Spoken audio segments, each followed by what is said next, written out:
guilty of crime.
Hello, everybody. What's up?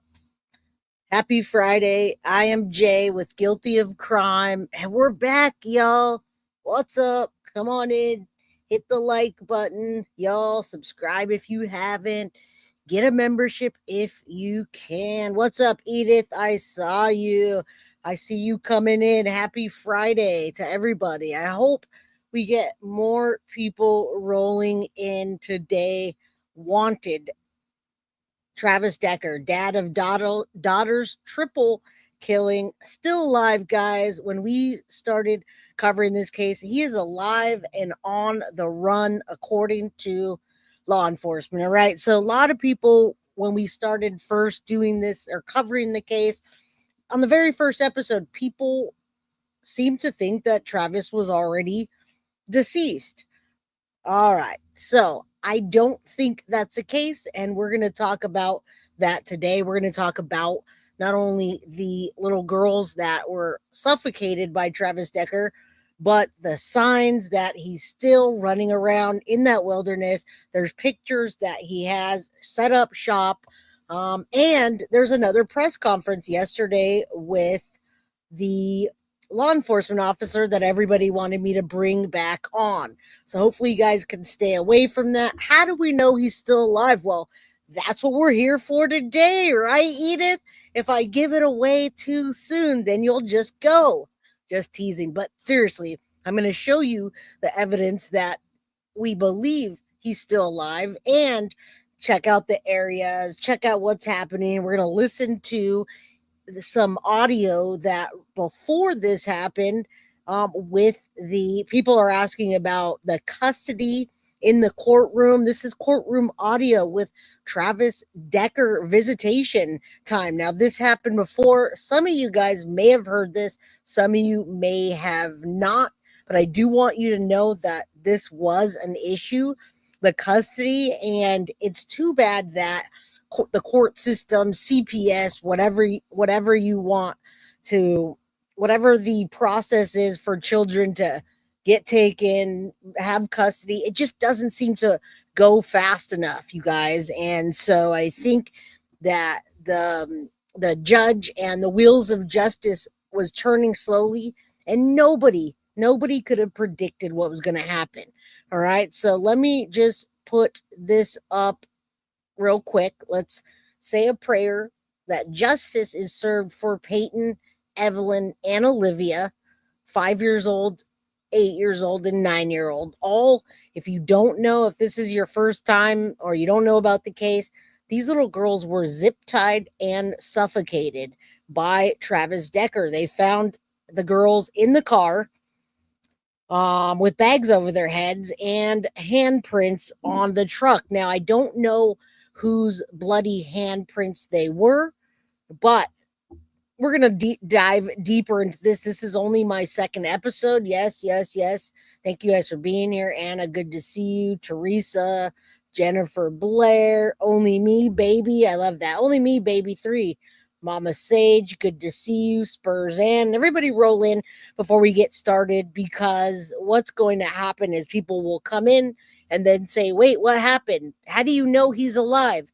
Which is a fair question because wanted, dad of daughters, triple killing, still alive, on the run, 3 daughters suffocated by this man. All right. Travis Decker, 32 years old, wanted out of Washington state for the red rum of his 3 daughters. His whereabouts aren't known, but they're honing in on where he is, and I'm going to show you that. God bless those babies. What's up, Jess, Sal, Goldilocks? Good to see you. Happy Friday, everybody. Yes, I don't know this case, and thank you for bringing it to my attention. Well, this is a huge case, Spurzan. Lots of YouTubers are covering this case. Maybe they're not today, but yesterday, new information came out, another press conference, and lots of people are digging in because this monster has not been found yet. All right, so let's just look at this guy. There's going to be new pictures and things. Last time we had some pictures identifying tattoos. Now you're going to see more new pictures released and other information. All right, so what's up, Lynn? Good to see you. I appreciate you. All the love from California. What's up, Goldilocks? Always TGIF. Deanna, how you doing? All right. Well, everybody roll in, hit the like, subscribe, get your memberships, all that stuff. All right. Let's get to it then. All right. I hope everyone is having a great evening, and I hope you guys have a good weekend, whatever it is that you're celebrating or doing. What's up under the mystic moon? Just Teresa, you're very welcome, Lynn. All right, so I've got Travis Decker up. I'm going to remove that, and I'm going to put this article. We're going to start getting into why I say Travis Decker still alive, on the run. All right, good to see you guys. What's up, Indy Isham, everybody? How you doing today? Let's get to it. I don't know what else is going on out there on YouTube, but I do know that the Lori Vallow trial's over. What else? What else was everyone watching? Karen Reed. As you know, Karen Reed was not guilty on the major charges. Yeah, hit the like button before we get too deep in today. We are going to give out 2 Foxy boxes as long as the website works. And absolutely, that's why I was waiting for you guys to come in. I don't only think he's alive. You can see it right here. Law enforcement 7 hours ago. I'm going to show you why. Okay, Diddy. Yeah, the Diddy trial is like on number 7, day 30 or 28 or 20, something like that. Almost day 30. Long time no see. Falling Star Catcher. What's up? Thank you, Edith, for gifting the Guilty of Crime membership. Okay, everybody, come on in. Yes, Barry Morphew is indicted again. Now, I don't know the details of if a body was found or body parts were found. Carly, let us know in chat that why Barry Morphew was indicted again. What is it that they found? All right.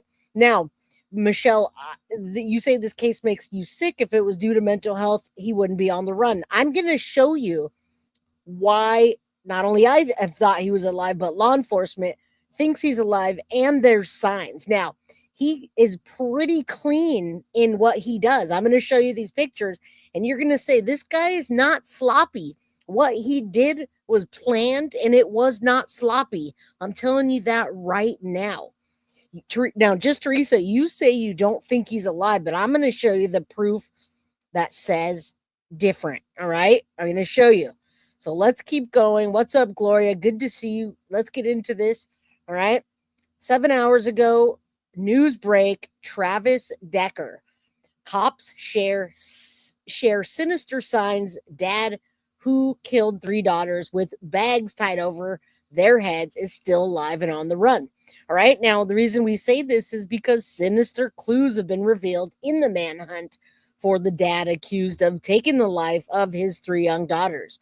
Travis Decker, 32, is believed to be alive and on the loose as they search for him nears 4 long weeks. All right. So let's take a look at his picture real good. And I'm going to tell you. All right. So Carly, you say Barry Morphew, grand jury indicted and arrested. I don't know if they found his wife. I know they didn't have a body before. Does anyone know if they have a body in the Barry Morphew case? All right. Now, Karina says, I sent you an email All right. Yes, I can look at it afterwards, Karina. Absolutely. I just got started on this one. So, yes. All right. So the body was found. Okay. So she was found in 2023. They must have not they must have not had enough evidence to keep him. All right. Now let's not I don't want to stray off topic, guys. Now we're talking about like three different cases. So I want to stay on topic about Travis Decker. Thank you guys for letting me know. I know that there's not a lot of people in chat today. I don't know where everyone is.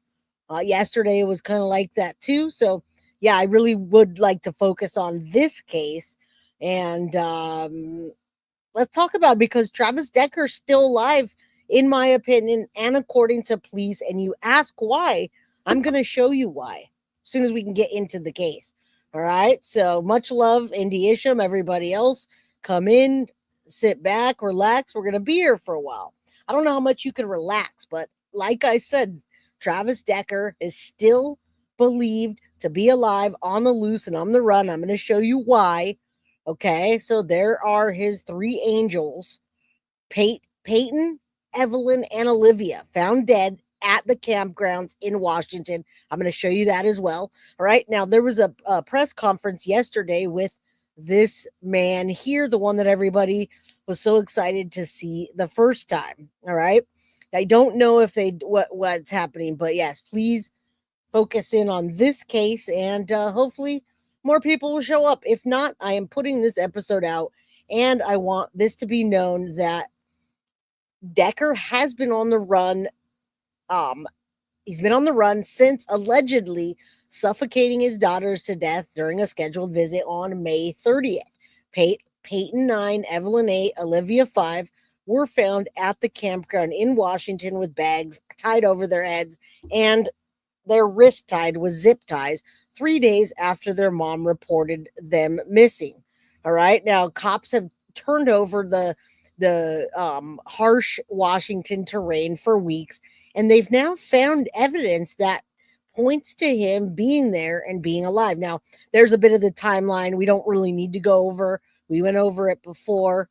It leads up till today. All right. Raided chicken coops June 17th. A homeowner posted on social media a trespasser was stealing eggs out of their chicken coop in Yakima, Washington. All right. Some people are beware. Some people are raiding chicken coops. A Facebook user said for 2 days in a row, someone stole their eggs. So people are thinking that Decker's there. It's unclear if it was related to the Decker incident, but you can see these guys looking for him. Now, I want you to see, I'm going to show you now where they're searching and where they think he is. Now, he absolutely has survival skills, and you're not only going to see the survival skills, but you're going to see how he set up shop. You're going to see this monster's tent. You're going to see what he's doing to try to hide away from law enforcement and the public. Okay, so definitely if you're in the area, keep your eyes peeled and keep your doors and windows locked, guys, because this guy is moving through terrain that even these officers that are suited up aren't prepared for. All right. They're not prepared for. Maybe if you were blind in an eye and blindfolded in the other. All right. You talking about you guys were talking about Keanu Reeves or something. All right. So let's take this down. I'm gonna show you the pictures. Oh, not that picture. That's a big picture of me. All right, guys. So they call these exclusive. Now, listen, see the spine chilling pictures of Forest. They call it murder camp, where Travis Decker brutally slaughtered his three little girls and what's left behind. Okay, I want you guys to see that because they're right here. You see that tent down there? Not only he's not just a wild card, but look at that tent, how nice it was set up. Washington, it's Washington, guys. All right, let me do this. Hold on. I want you guys to see these. I want you to see these pictures. I'm going to pull myself down a little more so you can see. All right. Same report notes that the remote camping site, which sits half a mile past the National Forestry Service run Rock Island Campground, and down a tunnel like track was strewn with zip ties and plastic bags. Daily Mail photos show the bags and zip ties have now been removed, but a weathered orange tent and a blue cooler remain. All right. Those are from Travis Decker. They're believed to be from Travis Decker. Do you see how nice that tent is? You have relatives in the area? Yes, Wenatchee, Washington. Okay. And thank you so much, Desiree. I will take that comment on a Friday. All right. I just got my hair done. Like just got my hair done. I just finished it. Still got some more toning to do. You guys know the deal. All you ladies, good evening. All right. So this is proof. Law enforcement is saying, people are saying Travis Decker is alive and on the run. And I'm going to show you why now. And then we're going to go back. We're going to show everything up until today, what's happening. Okay, look at this. Exclusive photos of fresh, listen up here. A log has been pulled up close to a recent used fire pit, complete with a small log pile, while 32-year-old Decker appears to have erected a makeshift lean to next a tree towards the back clearing. He made a makeshift lean to a tree. We're going to show you that. Also found, listen up, a fresh bullet casing close to the tent. Do you hear me? Explanation of the Chelan County Sheriff's Department continued insistence that Decker should be considered armed and dangerous, guys. I'm telling you, I don't want you to think that he's not alive. I really want you to understand the gravity of the situation and not just dust it off because you might think that he's not alive. That gives him the upper hand. Karina, thank you for being a member for 4 months. Good evening, Amanda. I'm giving you guys the opportunity now to get your memberships. We're giving away 2 Foxy boxes, and you have to be a guilty of crime crew member and above. Leanne, good to see you. Far from your glamping, you're right, but I don't run from law enforcement, and he's not too shabby. All right, now he didn't clean up after himself because of this, because I believe they're 2 steps behind him. All right, I think he's barely 2 steps ahead of them. All right, so take a look. I'm going to show you these photos that I'd rather you think that he's alive than get caught off guard. Okay, now this is an isolated campsite nestled in the tranquil backdrop of Okanagan, Wenatchee National Forest, where Decker's believed to have taken the life of his 3 young daughters, Paityn, 9, Evelyn, 8, Olivia, 5. At the crime scene here, an orange tent and a blue cooler were left behind. Okay, so let's take a look at these photos together. All right, yes, a casing was found. All right, now this is the very first tent that he left, what they call murder camp. All right. And thank you guys are awesome in chat. You guys are being so loving and awesome. Thank you. Thank you. Thank you. I could use that today on this Friday. Thank you, Indy. I appreciate you. Let's take a look at this together. All right. I love you guys. Thank you for being here. Thank you for supporting the channel. Now, this is what they're now calling Red Rum Camp. This is at the crime scene. An orange tent and a blue cooler were left behind. All right, there you go. Picture of Decker, which we're going to have plenty more. Picture of Paityn, Evelyn, and Olivia. All right, now they call this the deadly campsite. Let's take a look. This is what I wanted to show you. I hope there's not an ad. Switch to Comcast Business and get the $1,000 small business. This is not YouTube, guys. I can't control this. All right.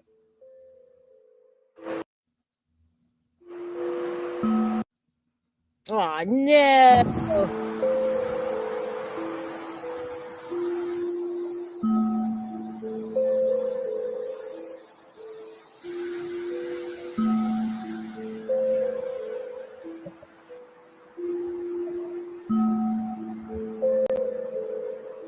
Even the creepy, weird music, guys. There's creepy, weird music. Let's keep going because when I move my mouse, it doesn't want to play anymore.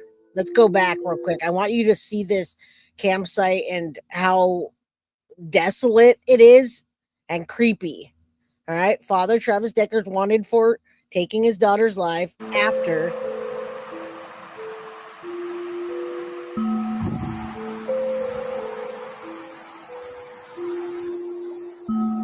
The bodies of Paityn and Evelyn were found. Boy, that music is creepy, isn't it? All right, there you go. Father of the crime scene near Rock Island Campground and his makeshift area. Let's keep looking here. This is what he's going through. A manhunt's underway for Travis Decker in Washington's wilderness, which we're going to talk more about in a minute. Creepy music. Look at that. That's where he's. Look, police activity. Do not pick up hitchhikers. You shouldn't pick up hitchhikers anyway, guys. Ladies. All right. All right. What do we got here? Let's get out of here. I just wanted to show you those pictures. Let me see if they have any other ones. I know I saw some of the makeshift. Okay, there's the bullet casing they found as well, guys. What's up, everybody? How you doing? New Zealand had a dad on the run with his live children for years. That's crazy. I wish the children were still alive. What an ass. I get he's pissed at his wife, but to take the lives of 3 children, I have a feeling he's going to slip by the cops. He is already slipping by the cops. And I'm telling you right now, he's 2 steps ahead. All right. Yeah. Very creepy music. That's where the bodies and the area, that's the area the bodies were found. All right. We have new pictures today. All that. Look at the bullet casing, guys. There's a lot of evidence. We just need to catch this guy. All right. So there it is. Look at inside. A weathered orange tent was left behind by Decker when he went on the run. Listen, he also left behind his wallet and his truck, which had 2 bloodied handprints and personal items, including blankets, car seats, and food in the tailgate. Now, I don't know if that looks like that to you, but it looks like he defecated out there. Doesn't that look like he's pooping in the tent? What is that? The fact that he outsmarted the army searchers, that's a disgrace. I agree. And we're going to get into this today. Thank you, Linda, so much. We're going to say, choo, choo, bring back the train, right? Bring back the train, choo, choo. And everybody that supports the channel, Foxy Amazon, thank you so much for the 420 Guilty of Crime membership. It does look like he's pooping in that tent. Is it just me? All right, let's keep going. We have a huge episode ahead of us today, guys. We really need to get ahead of this guy and assume that he's still alive. All right, there you go. A log has been pulled up close recently. You hear that? A log has been pulled up close to recently a used stone fire pit, complete with a small log pile. He's out there cutting up wood, keeping the heat going, 2 steps ahead. All right, since Decker was homeless, it's unsurprising that the campsite showed remnants of a lengthy stay, with discarded leaflets showing Memorial Day deals from local grocery store Albertsons and Safeway in the area. All right, there's the makeshift lean out of tin and wood. It's propped up against a large tree, presumably made by Decker. Now, it's located towards the back of the clearing. Now, do you really think that he did this all before? Or do you think that's him running away, leaving tracks? My poop is bigger than that. It looks like, yeah, because it was far. It was far away. And it could be pine cones. But to me, it looked like he was in there and he was hiding and using that as a bathroom. It looked like he moved it. All right. It could be. I'm just speculating. All right. Good to see you guys, everybody. What's up? This was not made before. The cops are assuming it wasn't made before, but after. I've never seen a lean. I don't know what that would be used for. If you guys know what a lean is used for, I didn't get a chance to look it up. I do not camp in the woods. I glamp in the woods, all right? All right, so there you go. Campsite was located. Listen, this campsite located a half-mile past National Forestry Service. So seems like he's 2 steps ahead. All right, campsite faced this area. And you can see the rugged stretch of peaks for 50 miles across. So he's having to go through that. The authorities are out there and people are they're suspicious. They say there's a sighting of a suspicious man on the trail, but by Wednesday, Sheriff Mike Morrison said they had yet to apprehend the fugitive despite finding clues that could match Decker's presence, like footprints. If that's true, then he's still alive. We saw this already. We'll probably watch it again later. I'm not going to show it right now. Well, I can show it. Let's see if we gotta. Let me just show it real quick. Are you a contractor? I can't do anything about this. This is not YouTube. All right. Doorbell footage, and then we'll get into the next part. You guys, I believe this was him picking up the girls. All right. We talked about that last time. We weren't sure where the ring footage came from. Now I believe this was when he picked up the children. All right. I do not think he is dead. I absolutely believe he's alive. We will not rest until Travis is located. We're not going to go away. We're not going to rest. And we're going to make sure we find you. You will be brought to justice. Those young ladies deserve it. All right. That was yesterday, guys. Let's drop out of this and get on with the next part. I don't know why I keep coming up that big, but what's up? Lean is different, you say? All right. I don't know what a lean is, but I'll just assume it's something for a shelter. All right. So let's go with, I'm going to start with this courtroom audio real quick about the visitation. I really want to get into that before we move on to the next. If you haven't heard it, let's hear it now. This is courtroom audio where Travis is pleading for visitation time. I have not showed this just yet because I hadn't covered the case again. All right. All right. So thank you. A lean is like a half shelter that leans against a tree. Okay. So this is what he's been doing while he's on the run. All right. All right. Purple drink. That's a purple drink here in Texas called lean. Yeah, that's a different kind of lean. All right, guys, this is him trying to get custody. I want to document this.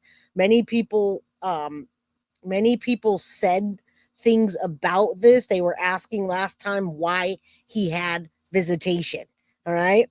So let's listen to this 2 minutes together. When I was separated from my original active duty, I came out into the civilian world and tried to figure out a way that I could live as a civilian. I didn't have family. I didn't have friends. I didn't have any support, especially coming to a state where I didn't have anybody to lean on or a couch to go sleep on. So when we initially went through our divorce, I went and put the uniform back on full time. All right, guys. So he's talking about and trying to get custody in this audio. Just a couple minutes. I really want you guys to listen to this because he fought for his children, it would seem. And he did that, just to spite his ex? It doesn't really make sense. It doesn't make sense at all. Yeah, what kind of father could do this? Now, listen, he was in court trying to get his children, and then he goes and does this. All right? So I could support myself and support the family through the first big transition of dad not being at home anymore. Once I fulfilled my year obligation, I talked with my chain of command and stepped down from full active duty and transitioned into, my contract ended in December of 2023. Starting over is hard and I'm starting at the bottom and I've got a long way to go, but I don't think that it should restrict the time that I get to be around my daughters. We're not trying to take these children away from Mr. Decker. We respect him. Now, do you think with his mental health, you guys, do you think that his mental health made him snap?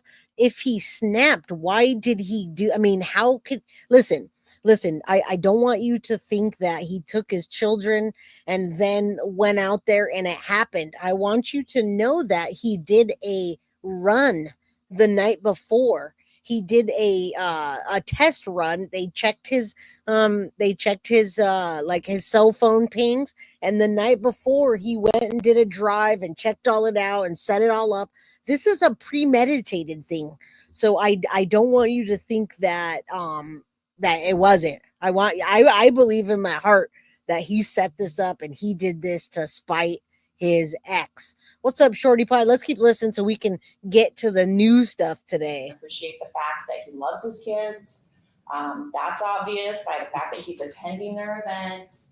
Yep. It's just important that they have this consistency in their lives. Since I have been gone, every time I've had the girls, we have been in campsites in national forests and paid campsites that have campers. We've never done anything that was unsafe or anything I wouldn't want to put myself in. I understand that my current position when I'm by myself isn't ideal, but my daughters aren't a part of that. I only get to see them over the weekends, and camping is something that the four of us have done since the three of them were in diapers. I've never done anything I feel like that puts them in any sort of a risk that most families in the state of Washington, every campsite we've been to in the last month have been almost completely booked out or sold out because everybody's out this time of year. When I stepped away from the National Guard, I was making $86,000 a year, and now I make, I think it's like $38,000 a year. So when you start over from zero and you don't have help in a hand to get you through it, makes it a little more difficult. One of the things I need to consider when I look at the best interest of the children is stability, and that's not stable. It's not stable having them in different places every time you have them.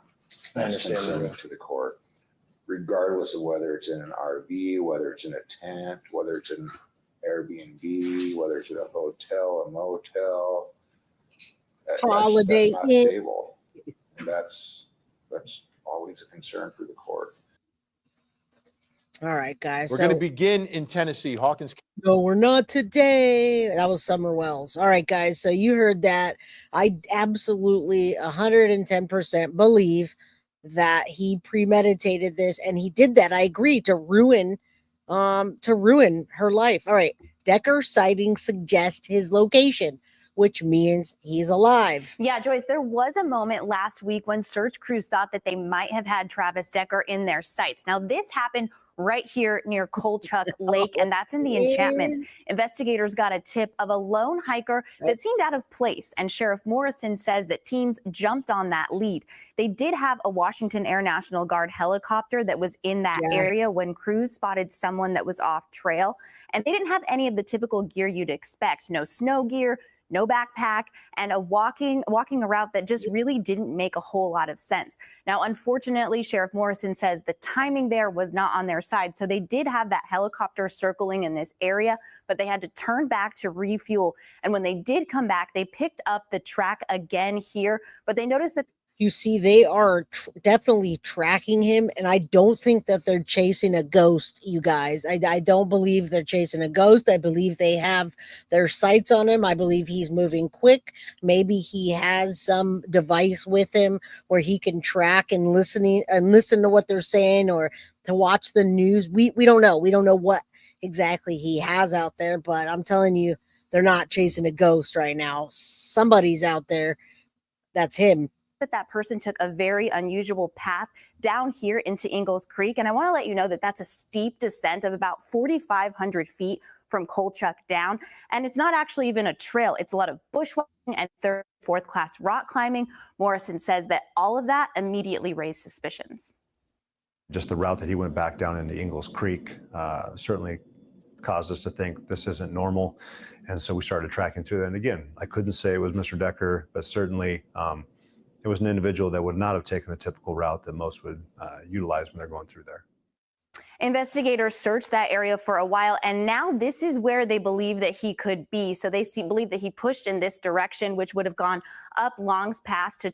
Now, this is from yesterday, guys. They did a whole press conference yesterday, and they're definitely on his they're on his tracks, and we don't know what he had. Remember the little girl, Claire Bell, that was missing. She was missing 3 days, a 3-year-old little girl, 3 days. How did she survive? What food did she have? I'm telling you, they must have had a flare on the copter that spotted him. Did they not use the wild have? I don't know. We're going to see. We're going to watch them as they chase this.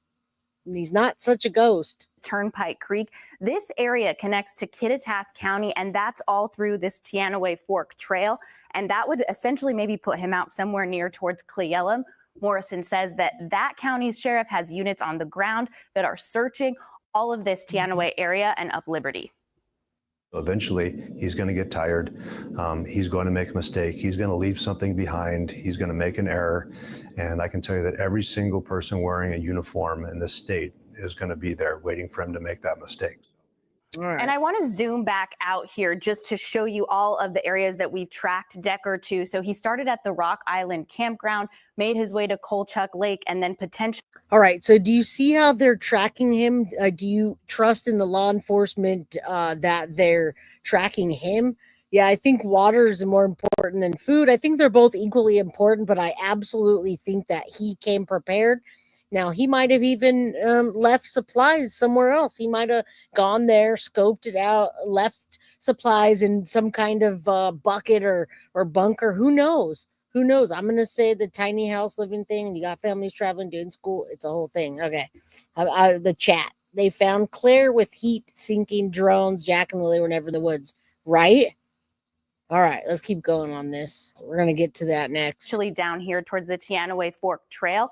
From Rock Island to Kolchuk, that's roughly 20 miles. And then this is another 20-mile span. So again, we're talking about a lot of area here, but the sheriff says that they will not give up this search. Joyce?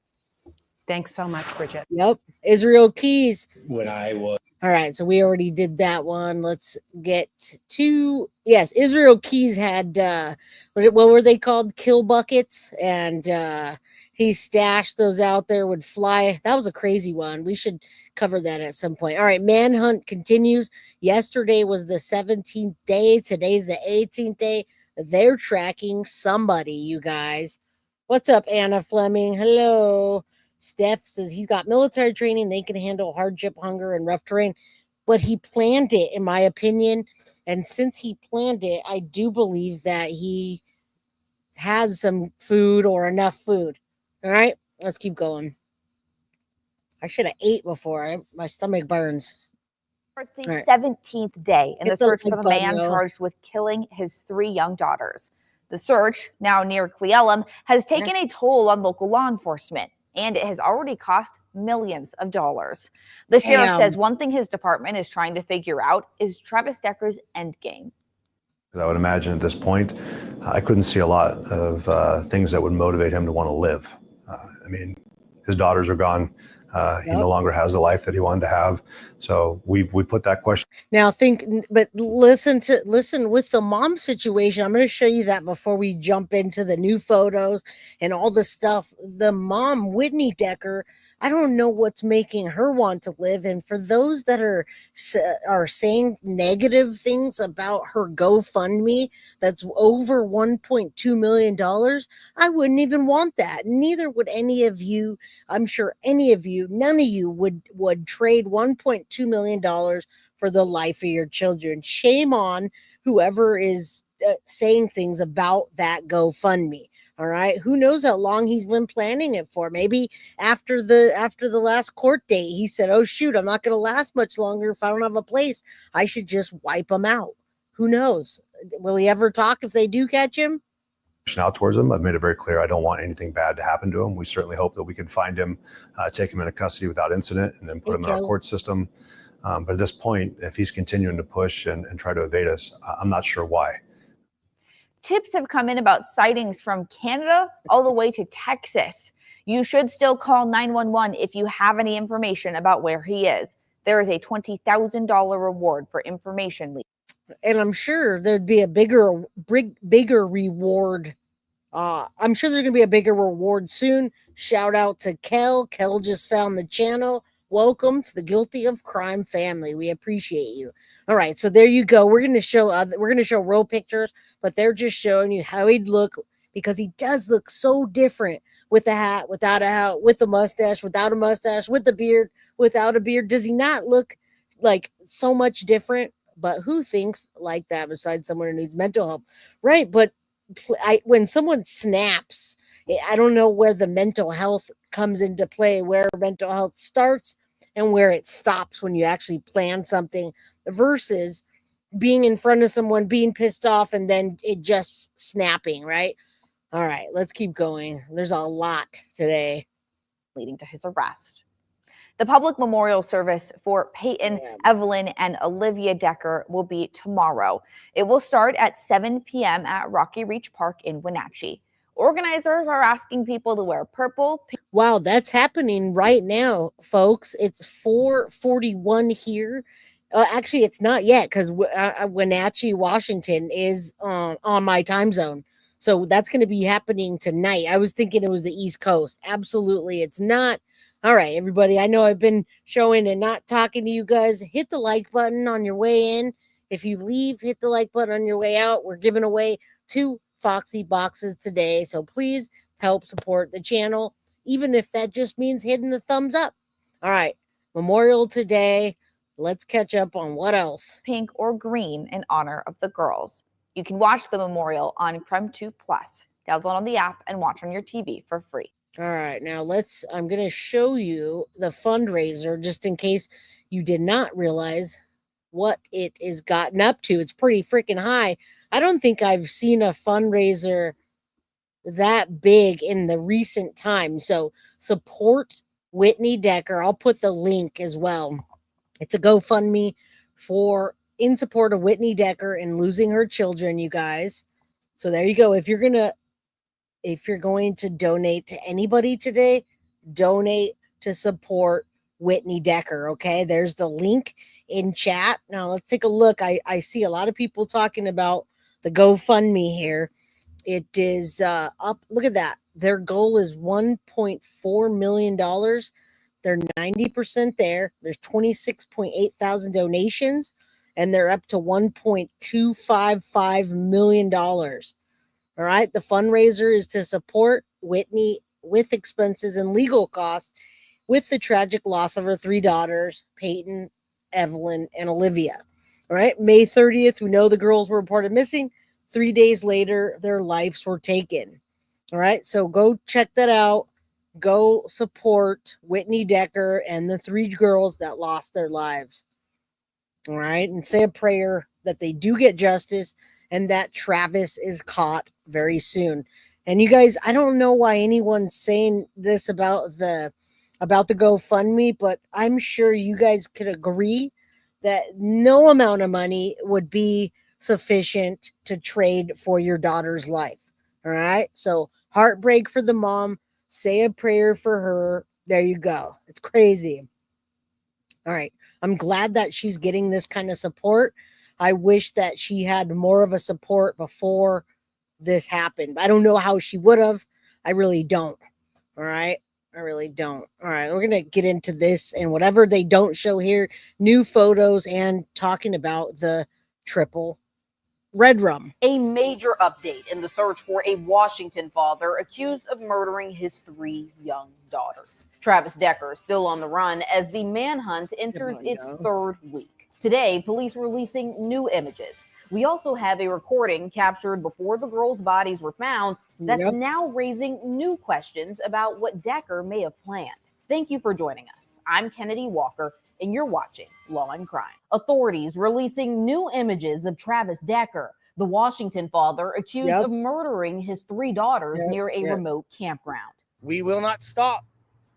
We will keep going. He just has to make one mistake, like the sheriff said.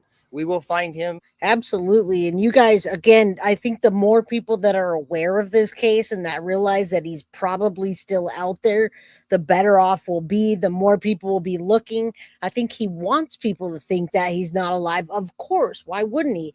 I think he totally was prepared for this. I do too. And yeah, the plastic bags, I'll leave that there for a moment. If you didn't know how he took their lives, I don't know how anyone could do that to anybody or anything. All right. Now, I don't know if you guys watched yesterday, there was a press conference. There's a whole thing. Let me know later I'll talk to you about it later if you watched it or didn't. I have it here. He will be brought to justice so the community can heal. The 32-year-old Army veteran now wanted for 3 counts of first-degree murder and 3 counts of sorry about that. Degree kidnapping. Investigators updating the public with a revised suspects flyer showing how Decker may be disguising his appearance as the manhunt stretches into its 3rd week. There is nowhere that he's going to be able to go that we don't have units waiting for him. King County Sheriff's Office has already been here assisting us. Snohomish County, been in touch with Okanagan County. We have Douglas County Sheriff's in close contact. They have the Grant County Sheriff today. He is surrounded. Washington State knows who he is. His daughters, 9-year-old Paityn, 8-year-old Evelyn, and 5-year-old Olivia, left home for a planned visitation with their father. Yeah, I do think he was trying to, he wants to destroy the mother, and he's just as evil as any other family annihilator. And again, Chris Watts, I don't think Chris Watts did that to destroy Shanann because he took her life, but I think he really thought he was just going to start over. I know this guy in my heart that he planned this, and he thought, I know I can survive and escape. All right. And that's what he's doing right now. He's trying to slip by police and get to who knows where. Maybe he's going to Canada. On May 30th. 3 days later, all three were found dead. Their small bodies discovered near their father's abandoned truck. Police say they were bound at their wrists with zip ties and suffocated with plastic bags over their heads. Decker vanished from the scene. His ex-wife, Whitney Decker, previously raised concerns about the veteran's declining mental health, saying he'd been living out of his truck and struggling with PTSD. Newly released court audio obtained by News Nation revealing Decker fighting for more time with his daughters, insisting he... Now, we listened to that previously, so I'll skip past that if you guys don't want to listen again. Thank you, Jennifer Blair. Prayers for Whitney and her beautiful daughters. Absolutely. I wouldn't even want to go on if it were me. I wouldn't care about any of that stuff. He didn't want to pay child support. Not the first time he's been scumbag. Yes, yes, yes, Falling Star. Absolutely. What a piece of trash this guy is. Never put them in danger. We've never done anything that was unsafe or anything I wouldn't want to put myself in. All right, so we listened to that. We listened to the whole thing. Revoking overnight visits and reducing his parenting time. The search now intensifying as the U.S. Marshal Service offered a reward of up to $20,000 for information leading directly to Decker's arrest. Authorities warning the public that the former Army Ranger is believed to have survival training and could be hiding in remote. Now, listen, the judge did scold him and say these living conditions aren't going to, this isn't going to suffice, right? So this particular one, they gave him, I think it was supposed to only be a 3-hour visit. He was supposed to get his act together. She knew, or the judge knew, not she. The judge knew that he was camping and taking them to different campgrounds. All right. So yeah, he should have just signed his rights away. But I believe this is to spite Whitney Decker. Terrain. They're urging anyone who spots something unusual to report it immediately. That warning coming after authorities said they may have spotted Decker last week. A hiking group reporting a lone man in the enchantments who looked out of place, was underdressed for the conditions, and was deliberately avoiding contact. Decker is described as 5'8" with black hair and brown eyes, last seen wearing a tan or green shirt and dark shorts. Law enforcement issuing a direct plea for him to surrender. All right, here's part of that, part of what they did yesterday, or this might have been the day before. Every day it's news. I absolutely believe he's alive. A chameleon is right. Not to be reductive, but simply put it, I think he wanted her to hurt. Chad Doorman, guys. Chad Doorman did that right in front of his ex. Took the kid out of his ex's arms and one by one gunned his children down. Mr. Decker is going to be able to dictate how this ends. We've encouraged him time and time again to give up, do so peacefully. And here to break down this story with me is retired NYPD detective and host of the Gold Shield podcast, Tom Smith. Tom, thank you so much for coming on today. It's a pleasure. Thank you for having me. So let's just jump right in. I'm going to ask you the question everyone's been wondering. It's been 3 weeks since Travis Decker first disappeared. What's taking police so long to find him? Well, you know, when you break it down, there's 330 million people in the country and you're looking for one. You know, that it's not as easy as some people think, especially when you have someone that is resourceful, that is somewhat trained in, you know, somewhat evasion, you know, things like that, just being resourceful. You know, so that does create more of a headache for law enforcement when you have someone like that. But as I said, on your show and other shows, his resources at some point are going to run out. And then that's when the desperation starts. And that's usually when someone that's on the run does get found and locked up. We've all heard that wrinkle creams are the secret to looking younger. But according to one Beverly Hills doctor, that might not. All right, we're not going to do that. Let's go. All right, let me put it there challenge real at quick. this point. And I agree. You know what we did when we were streaming the Elisa Petrov is we pled directly to her. So Fallen Star, if you're watching this, you say, Travis Decker, do the right thing, or you say, do right by your daughters. Now that you've robbed them of their whole lives and destroyed Whitney's life, she will never get over what you've done. Absolutely, she'll never get over. And even if she has other children, it's just not her whole life is, it's going to be whatever she makes of it. Hopefully she gets help with some of that money, but she's never going to be the same. He's got to be getting tired regardless of his training. I just hope he doesn't disappear. I do hope he slips up, guys. I really do. Is just getting a track on them. You want to, when you're looking for someone, you want to try to get at least an area that you can, they have just one. Compound with law enforcement and any other resource that you have, including the public. So if you narrow it down to an area, and that area can be large, that's okay. Just as long as there's a specific area that you're looking in, does create some sort of a funnel for law enforcement to start sending resources to. When it's just a blanket, all right, we need to look for someone, it does take a while.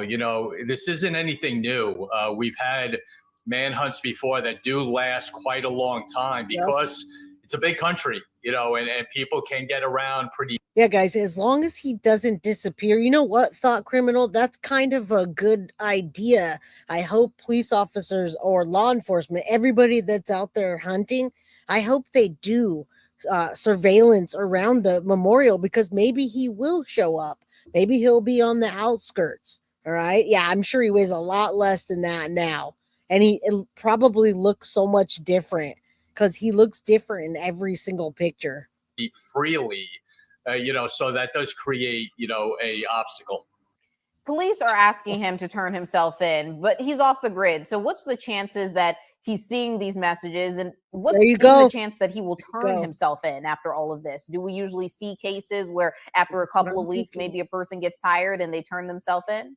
No, the bad part is once they reach that ending desperation, a lot of times they take their own lives, so I hope that isn't the case with this, and that could have happened already, and that's why they can't find them, so those are all, things that law enforcement will look at and have to contend with, when you're dealing with someone like this. If you don't hear from them for a while, that other option might have happened already. So those are all things that are part of the investigation, are part of the manhunt, and the resources that have to go into all that.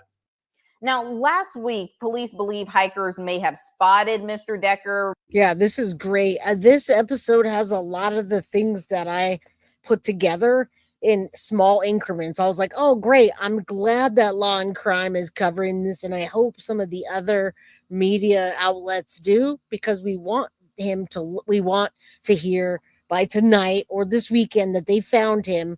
We hope they find him alive, but anything, if they find him, I'll be happy. Lynn, you say he won't be taken alive. If as long as he has enough ammo, I agree.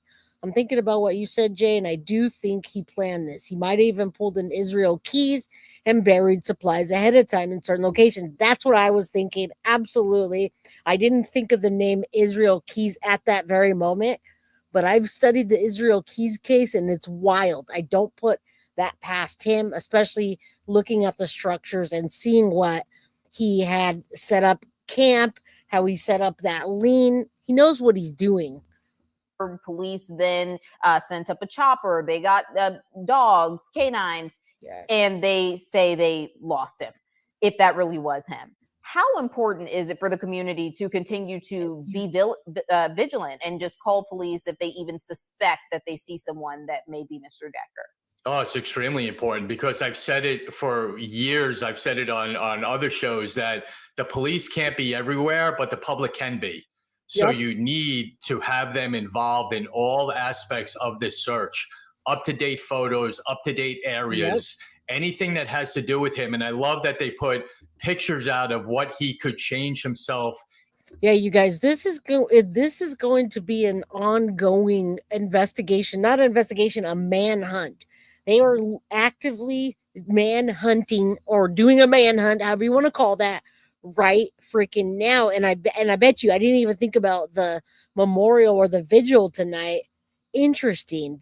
They need to be well aware, and who's in the area. If anybody's in the area, he can be anywhere in the surrounding areas. You guys will be careful, right? I mean, yeah, walking.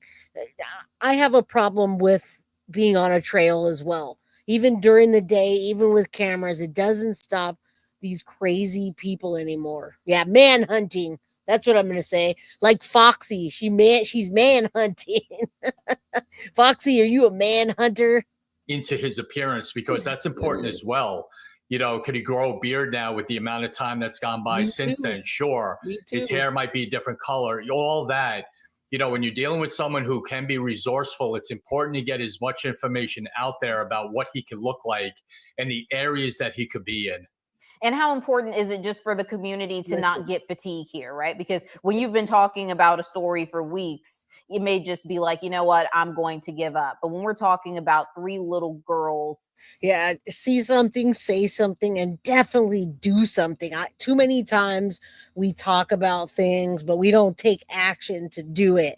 All right. So that's the thing is I really hope I don't think they're waiting for him to turn himself in, but yeah, I don't think everything that I've looked up today points to them searching. They've got maps, they've showed areas, they're showing areas. I'll show you that after if they don't right here.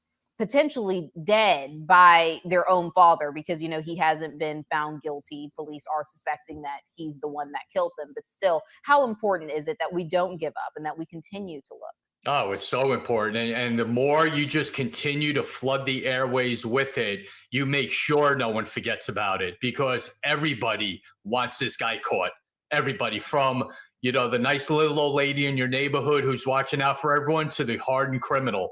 Criminals don't want this guy out there because there is a certain code with children with criminals and they're not going to deal with this either. So anyone can see him and give it up, you know, give him up and make that phone call to get him locked up.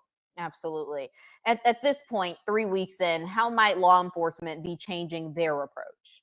Well, they're not going to change it that much, but you're going to be more aware of certain things. Like I said before, desperation is not necessarily a great thing because then you start to get into criminal activity that he's going to do. You know, if he wants. Yes, they are showing all of the Washington areas. They believe that he's still in those mountain areas.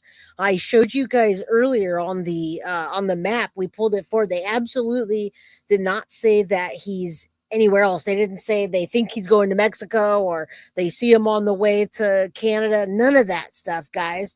So I'll go back to the map in a bit if they don't show it here. Wants to get out of the area, he can carjack someone. He can break into someone's house to get a good night's sleep. Anything like that, stealing stuff, you know, robberies to get money to get away. So the more this goes on, the more desperate he's going to get. And the criminal activity is at some point going to creep up. That necessarily isn't a bad thing. It's a bad thing for we don't want any criminal activity and any victims in this. But that's when they start making mistakes. And that's when they start, you know, doing things that they haven't done over the last 3 weeks. And that's where you hope the slip up is and give law enforcement that little crack that they need to find them. Right. And I believe what's making this so hard to find Mr. Decker is that this is in Washington. There's, you know, a lot of wilderness, a lot of trees, a lot of hiking trails, you know, a lot of just land that police have to cover. So when a suspect is believed to be off the grid, possibly hiding in nature, how do you even begin to strategize that? Yeah, you kind of start using your imagination. And when you get in a room, you think of the most outlandish things that he could be doing. And you start looking at it because then nothing's off the table. You know, something's going on here. But again, I'm going to just Oh, they have an idea of where he is, Nanaska. I'm going to show you that next. I'm going to show you the one-on-one about where they think he is and what they're doing differently. And what's up, Mr. E's Crimecast? How you doing, my friend? Good to see you. You guys go over to Mr. E's Crimecast and go subscribe. Didn't know about that channel. They were streaming live the other day. Great content. Thank you for coming. Appreciate you. Good to see you. All right.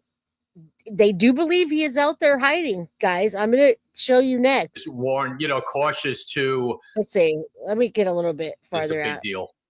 Absolutely. And let's also dive into his military background. We heard that Mr. Decker has military survival training. How does that change the way teams may approach looking for someone like him? Oh, it's everything because, when you're trained and that is your way of life for the amount of time that he spent in, the military, it's hard because he could live in a tree for a week. Yep. I mean, that's hard to task local cops to look for when you're dealing with someone that's trained like that. It's very difficult. But at some point, like I said, he's going to have to come out of that to either get food or out of the area or something like that. And sometimes this ends up being a waiting game, and not that, the family wants to hear that, but the realities of it are that, at some point he's going to have to step out of his comfort zone to maybe get to another area or get food or something like that. And that's what you hope the slip up is. Absolutely. And that brings me to my next point. I mean, could someone realistically disappear into the woods with no help, or do investigators, maybe they're suspecting? Oh no, nobody thinks he has help, guys. At looking behind the scenes, I really do want to throw that video on next to the updates they had yesterday. They did a press conference on this, and let me tell you, they think that he's right there in those remote areas, just hiding, moving from place to place. I gotta tell you. All right, thank you, Goldilocks. I appreciate you. Tracy says, what makes him feel that he has no reason to stay in U.S. or Canada? He probably already gone. Well, they have reason to believe that where they're tracking him is where he has been, and he's 2 steps ahead of them. So I hope they're right. I would rather them be right than me to be right, or you to be right. I really do want this to end soon. All right, let's go a little bit further. I know you guys are really interested in the areas that they're seeing. Let me get to that. The professionals in law enforcement, that's what they get the big bucks for, and that's what they're good at. They're the best at this. And like I said, even though they don't have him yet, they are not stopping, and they're not going to stop. Absolutely. And if he is trying to go to Canada, though, can he just slip across, or are there legal tools like border alerts or extradition protocols that kick in? Yeah, there's different alerts that you can use through the State Department, and you have different alerts that go through notifying those countries that are involved and you're working with. That's definitely going to happen. So do you think they're doing a good job of that? Do you think law enforcement is communicating with those people at the borders, or do you think that this guy is just slick? He snuck past all of them and is probably in Canada by now, or he snuck past everybody and almost in Mexico. What do you guys think? Because he's looking different in every single picture. It's crazy. They do believe yesterday, they believe that he is in the remote wilderness, hiding and just moving around place to place. But what do we know? All right. Of course, he's not going to use a regular border crossing. No kidding. But they're also not going to tell their plan, nor should they tell their plan to us, right? Canada, keep a lookout. Definitely. They're not going to tell us what they put in place to find him. I would hope not, because he may be watching. Because it now becomes international. Even though Canada is, you could step across the border, now it becomes an international case if he's looking to be up there or is up there. And if they do hypothetically find him in Canada, is that now a federal case? It can be, sure. That the FBI would have the first right of refusal when it comes to any case. Do I think they would really get involved in this? It's a triple homicide. It's more of a state case than anything. So I don't think they're going to get that involved as far as the prosecution goes. but they can get involved with, the resources that they can provide as just assisting the investigation. That can certainly happen. You can deal. Absolutely, he can, guys. He could be anywhere. Maybe they are chasing a ghost. Maybe they're seeing people out there hiking and they're mistaking it. I hope they don't, though. I really hope that that's not true. But if you're in Canada and you know where Canada borders with Wenatchee, right, where he would go in, keep an eye out. All right, keep an eye out. The maps show where they think he's traveled and where he possibly could be. We showed that in the beginning with the different mountains and different marked areas. So I hope they're right. Deal with, the state and Canada to get him extradited back here without a problem. The feds would have a role in that, but more of a resource than anything. Absolutely. Well, what kind of mindset do you think someone like Travis Decker is in right now? 3 weeks on the run, everyone looking for him. What do you think's going on in his head? You know what? The sad part about this is you have no idea, because what mindset is it to kill his 3 children? So to put him in a mindset of just evading police and getting out of the area, who knows? This is a very sick individual with a twisted mind to do what he did. I mean, it's one of the most repulsive cases that I've heard of in many, many years.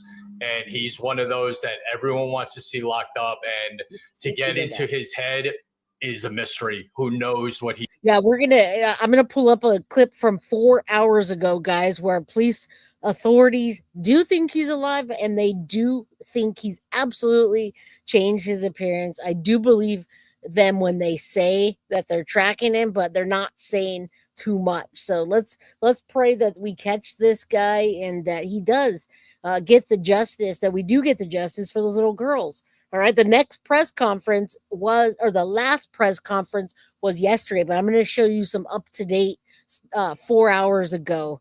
All right, let's go a little bit forward. Let's look at these pictures just in case you guys do see something, say something, do something, and then I'll show you what's happening 4 hours ago with the case. Before, the biggest mistake they make is when they get desperate and they start committing crimes. That's what you not that you wait for it, but that tends to happen quite often. We just saw it, with the New Orleans escapees. What they do, they carjacked the car and they got caught in that car. So you get to a point of desperation where you start committing crimes for money, for food, for transportation, for comfort to, lay your head down for a night and committing burglaries. So law enforcement is all on alert for those types of crimes as well. When someone has military training, is there a risk they're actively... He does look so different in every freaking video, doesn't he? Every picture, he looks... And the police say he's ever changing. They're warning that he could have changed his appearance. How else could he have changed it? We'll watch that next. And then I'll show you the press conference, which was just yesterday. Planning to confront police, or are they more likely trying to avoid them? Well, again, both. I mean, you're coming up with great points, because it can be a little of both. When you have someone that's desperate and they are armed or have the ability to be armed, that creates a whole nother set of issues when it comes to apprehending him. If they don't, then it's just a kind of running battle in finding him.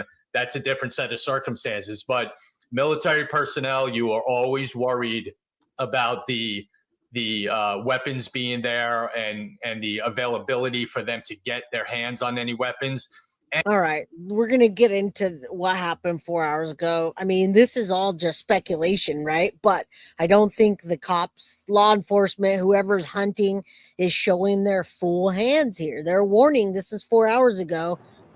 Well, Monali, authorities have released new photos, hoping that it will help lead them to Decker. Meanwhile, detectives continue to follow up on leads as well as reviewing lab results from evidence found at the scene. As the search continues for 32-year-old Travis Decker, wanted for the murder and kidnappings of his 3 young daughters, authorities continue to utilize all resources available, from air and ground support from neighboring counties, SWAT and search and rescue teams, the Washington Army National Guard, and the U.S. Marshals Service. And new photos released show how Decker may look if he tried to change his appearance. Denny Barron was with the U.S. Marshal Service for 27 years, specializing in tracking down fugitives to areas nationwide and even abroad. Now retired, he's been following the search for Decker closely. They have skill sets, they know the case, they can answer any questions about it, and they can provide all the information that's necessary to track down the fugitive. In the latest update from the Chelan County Sheriff's Office, authorities say they are conducting follow-up interviews, reviewing data and analysis. Now they're still looking in that particular area within. They showed earlier. We don't know where he is. I mean, we're looking at a manhunt right now with lots of law enforcement, and even they brought in the military maybe to think like he is. So I wish I knew where he was, but you could see that they're still looking in that area. They believe he's in the remote area within 50 miles. That you see 20 miles going one way, 20 miles. I mean, we don't know. The press conference will talk a little bit about that, but I mean, at this point, this is what law enforcement is. They're saying, they're warning that Travis Decker could have changed his appearance even more. Analysis from evidence sent to the crime lab for processing and using every resource available. Look at that area. One of the things that they have is a mobile van that is a U.S. Marshal's office, all encompassed in this huge trailer, and it's got satellite connections and things like that. And the local folks from the FBI would be able to access that information. So now this is just from today. Now, unless they're just chasing their tails or they're looking at other people, it kind of looks like it. Dog's getting old. He is. Whenever dog comes up, it's like they need PR. Like it's like a rep coming in for public relations. I feel like dog is not really searching anymore, guys. Information base.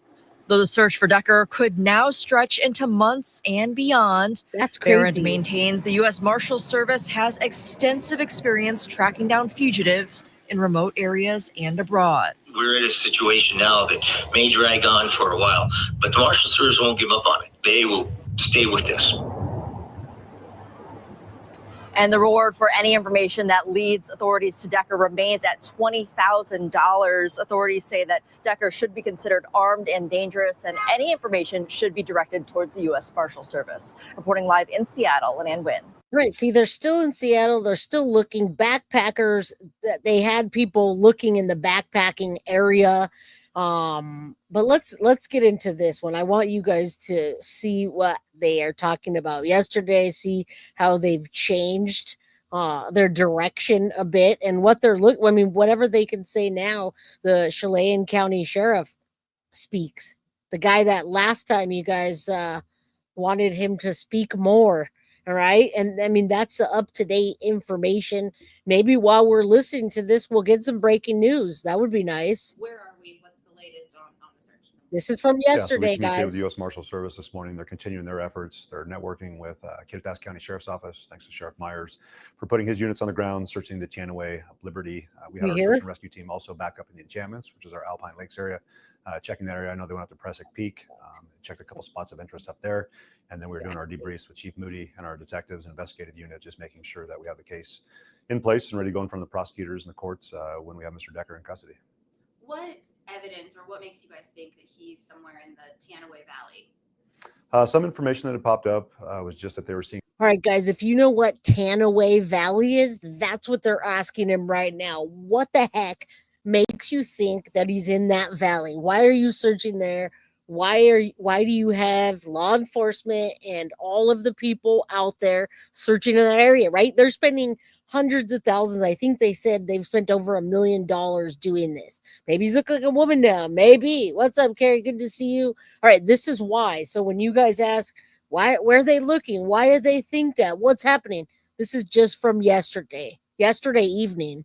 Seeing signs of potentially somebody in that area. They're not sure it is Mr. Decker. Happy Friday. So, of course, they just want to make sure they're following up. Sheriff Myers, of course, had the similar search here about 2 to 3 years ago.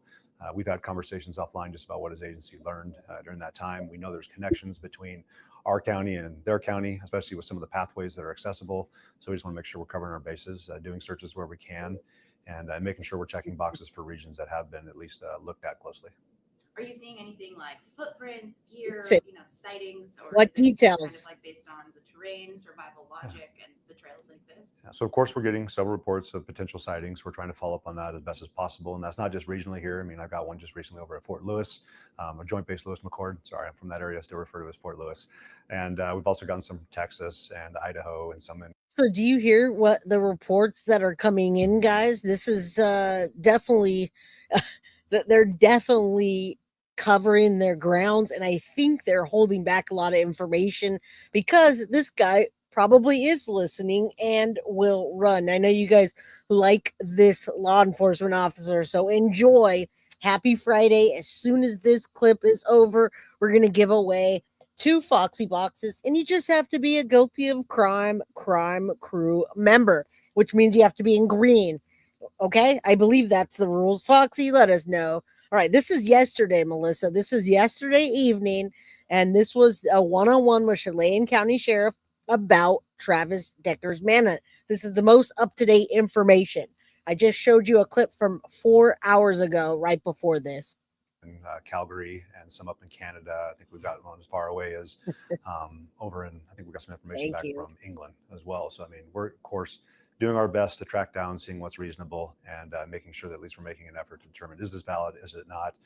We have had sightings of equipment that's being found. Yesterday up at, I believe, Stewart Lake Trailhead, there was a backpack, and the report initially came out, there was supplies within the backpack. We got there, of course, so it just had a rock inside of it, but we're making sure to at least put resources out there, follow up on leads, and do what we can with potential sightings and any other equipment or supplies that may have been found, and see if there is any kind of correlation to our case.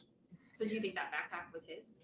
No, I think that, the amount of hikers that we have go up in that area, at times equipment gets left behind, but we're going to go up there, we're going to check, see what we can find. And we know that we've had similar instances like in our past. Probably not. I think Whitney Decker would suffer much more not having her children. Don't you think? I think he really wants her to suffer. I really think he wants to get away. I think he thinks he's smarter than everybody and slicker than everyone, and that he thinks he can get out of this, guys. I think he's fighting for his life out there. And yes, Foxy Box, however you want to say it, Foxy Box. How do we sing Foxy Box? Freaking Foxy. Let's keep going. Last case in Kittitas County, that individual was going through campsites, taking supplies, breaking into houses, breaking into stores. And so, of course, we're trying to follow up when individuals are calling and say, hey, I think there's some stuff that's been missing from my house. My eggs. Does that connect in with our case that we're following up on? So we're talking of a huge geographical area. When you look at the west end of our county, Chelan County itself, 2,900 square miles plus, and you're just trying to focus on some part of our most mountainous terrain. So it gives us a lot of challenges, but thankfully we've had a lot of other agencies and volunteers that have been willing to put forth the time and effort. And we kind of talked a little bit offline about how much money has been spent by Spokane County Sheriff's Office, King County, Snohomish County, Kittitas County now getting involved, U.S. Marshals Service, FBI, Washington State Patrol, thanks to Chief Batiste. We've just been very fortunate to have the partners we do, and been able to cover the amount of ground that we have, because we are a pretty capable agency. But when you're talking about taking on an operation this size, it certainly stretches our. I don't think anybody's helping him. I think people talked about, there was a lot of people that talked about if he has help. All right. And I don't think that anyone would help him. I think even his father, now his father is a Green Beret. Maybe he pre-helped him. I feel like he's not in discussion with anyone. Are they 7 out where you are, Jay? What does that mean? Are they 7 out where you are? Ask me again. It says choo, choo. I can barely get that out. Let's go. Resources. So we're thankful for that. I'm so glad it's Friday. You mentioned the break-ins. Are there any credible reports that there were break-ins that might have been Decker in the last few weeks? No, but one call we just got was that we saw that chicken coop had eggs taken out of it. So of course they're wondering like, hey, who would have come in and taken our eggs? So no, I think they actually are finding spot to spot. I don't think he's at a family member's house. I think that where they're looking is probably where he just was, and so on and so on. I don't know that they'd put their efforts and that much manpower into an area that they didn't think. Now, law enforcement does weird things sometimes, and they do waste money, but this is not the time that I think so. Now, Carrie says maybe his dad wouldn't want to help him because he would find him, and we all know it won't end well. Oh, $7 for eggs. I don't even know. We usually buy the 18 pack of eggs, and I'm not sure. I don't know if it's $7. That's a good question. So we want to follow up on that too, because we understand that could be a food source for somebody. And so we'll continue to put resources out there, track and see what we can find as valid. Absolutely right. How much more complicated does it make this case knowing that Decker is, a skilled outdoorsman, former ranger, known to go off the grid for 2 to 3 months at a time and just survive in the wild? It gives them a unique skill set, but I have pointed out several times that we have several members of our agency and our partnering agencies that have military members as well, that also have special forces experience. And I would say in many cases, more experience and knowledge than Mr. Decker is reported to have. So we understand it's unique. Not a lot of people like to go outdoors, let alone be out there for months at a time, which it sounds like in talking with his family, he did enjoy doing that. So it does make it a little bit more challenging, but I feel like we have a lot of individuals within our agencies and the partnering agencies that are up for that challenge specifically. I mean, we contract with U.S. Forest Service. We have 2 deputies assigned out there that are Forest Service. I mean, they sound really confident, and the information that he's giving is he's being really straightforward with it, with this. Whoever's asking the questions, I don't know if it's one particular reporter. Now, as far as Travis Decker, how does he think this is going to end? I don't think he thinks it's going to be happily ever after, but maybe he thinks that he's going to get away and be on the run. All right. Yeah, this part of the interview is so important. It just happened yesterday evening, and it's the signs of what they know and what they have, but they're keeping it close to the vest. All right. This guy doesn't miss a beat. Absolutely right. He doesn't avoid questions either. When someone asks him a question, he's very straightforward. Do you think that backpack was his? No. He tells you. He sounds like he's very transparent with what he can talk about. Service deputies and know this county better than any other individual I think that would come to visit. There you You go. mentioned that you guys are still processing some of the evidence from the original crime scene where you found the girls. Did any of that evidence help? Hey, Nettie. How you doing? He is potentially now. Is there anything about what you guys have processed recently that you can share? Well, first off, majority of our processing is already complete. The day that we found the vehicle, and then of Death course, unfortunately, the penalty? scene No, that I don't think unraveled so. after that. Washington State Patrol came in with their crime lab team, processed the scene. We've been giving some of that evidence back, and then of course we've been going through that as our detectives continue to do follow-ups. So we are getting a better understanding of who he is. We worked with the FBI's behavioral analyst team, along with the U.S. Marshals behavioral analyst team and their psychologist, who's currently on scene with us here in Wenatchee, trying to get a better understanding of how he thinks, what stuff. Wenatchee, there's no death penalty. It says in 2017 they took the death penalty off the table. So I'm going to assume that there's not death penalty in Washington anymore. Melinda, good to see you, my friend. I pray that he will be found safe. I believe that he will be found. I do too. I think they're just a little bit behind him, guys. Did they determine the source of the animal blood? They didn't. They never said that. They never talked about what the handprints that I know. Roy Roderick, good to see you. Hey, crew, I think he's next level. He searched for all the Canada stuff, but in my opinion, he's headed to Mexico and is more likely in California than Washington, but who knows? Praying for mama, which is Whitney Decker, guys. Get John Walsh on it, right? Might be going on in his personal life that might have motivated some of this, and overall just like what his thought process might look like. What So his no end game might death look like. penalty. And we've been thankful for the individuals who have reached out, who have known him personally and wanted to share information with us. See? And that included people who knew him even in a working capacity, personal capacity, or just in passing. So that has been beneficial to us.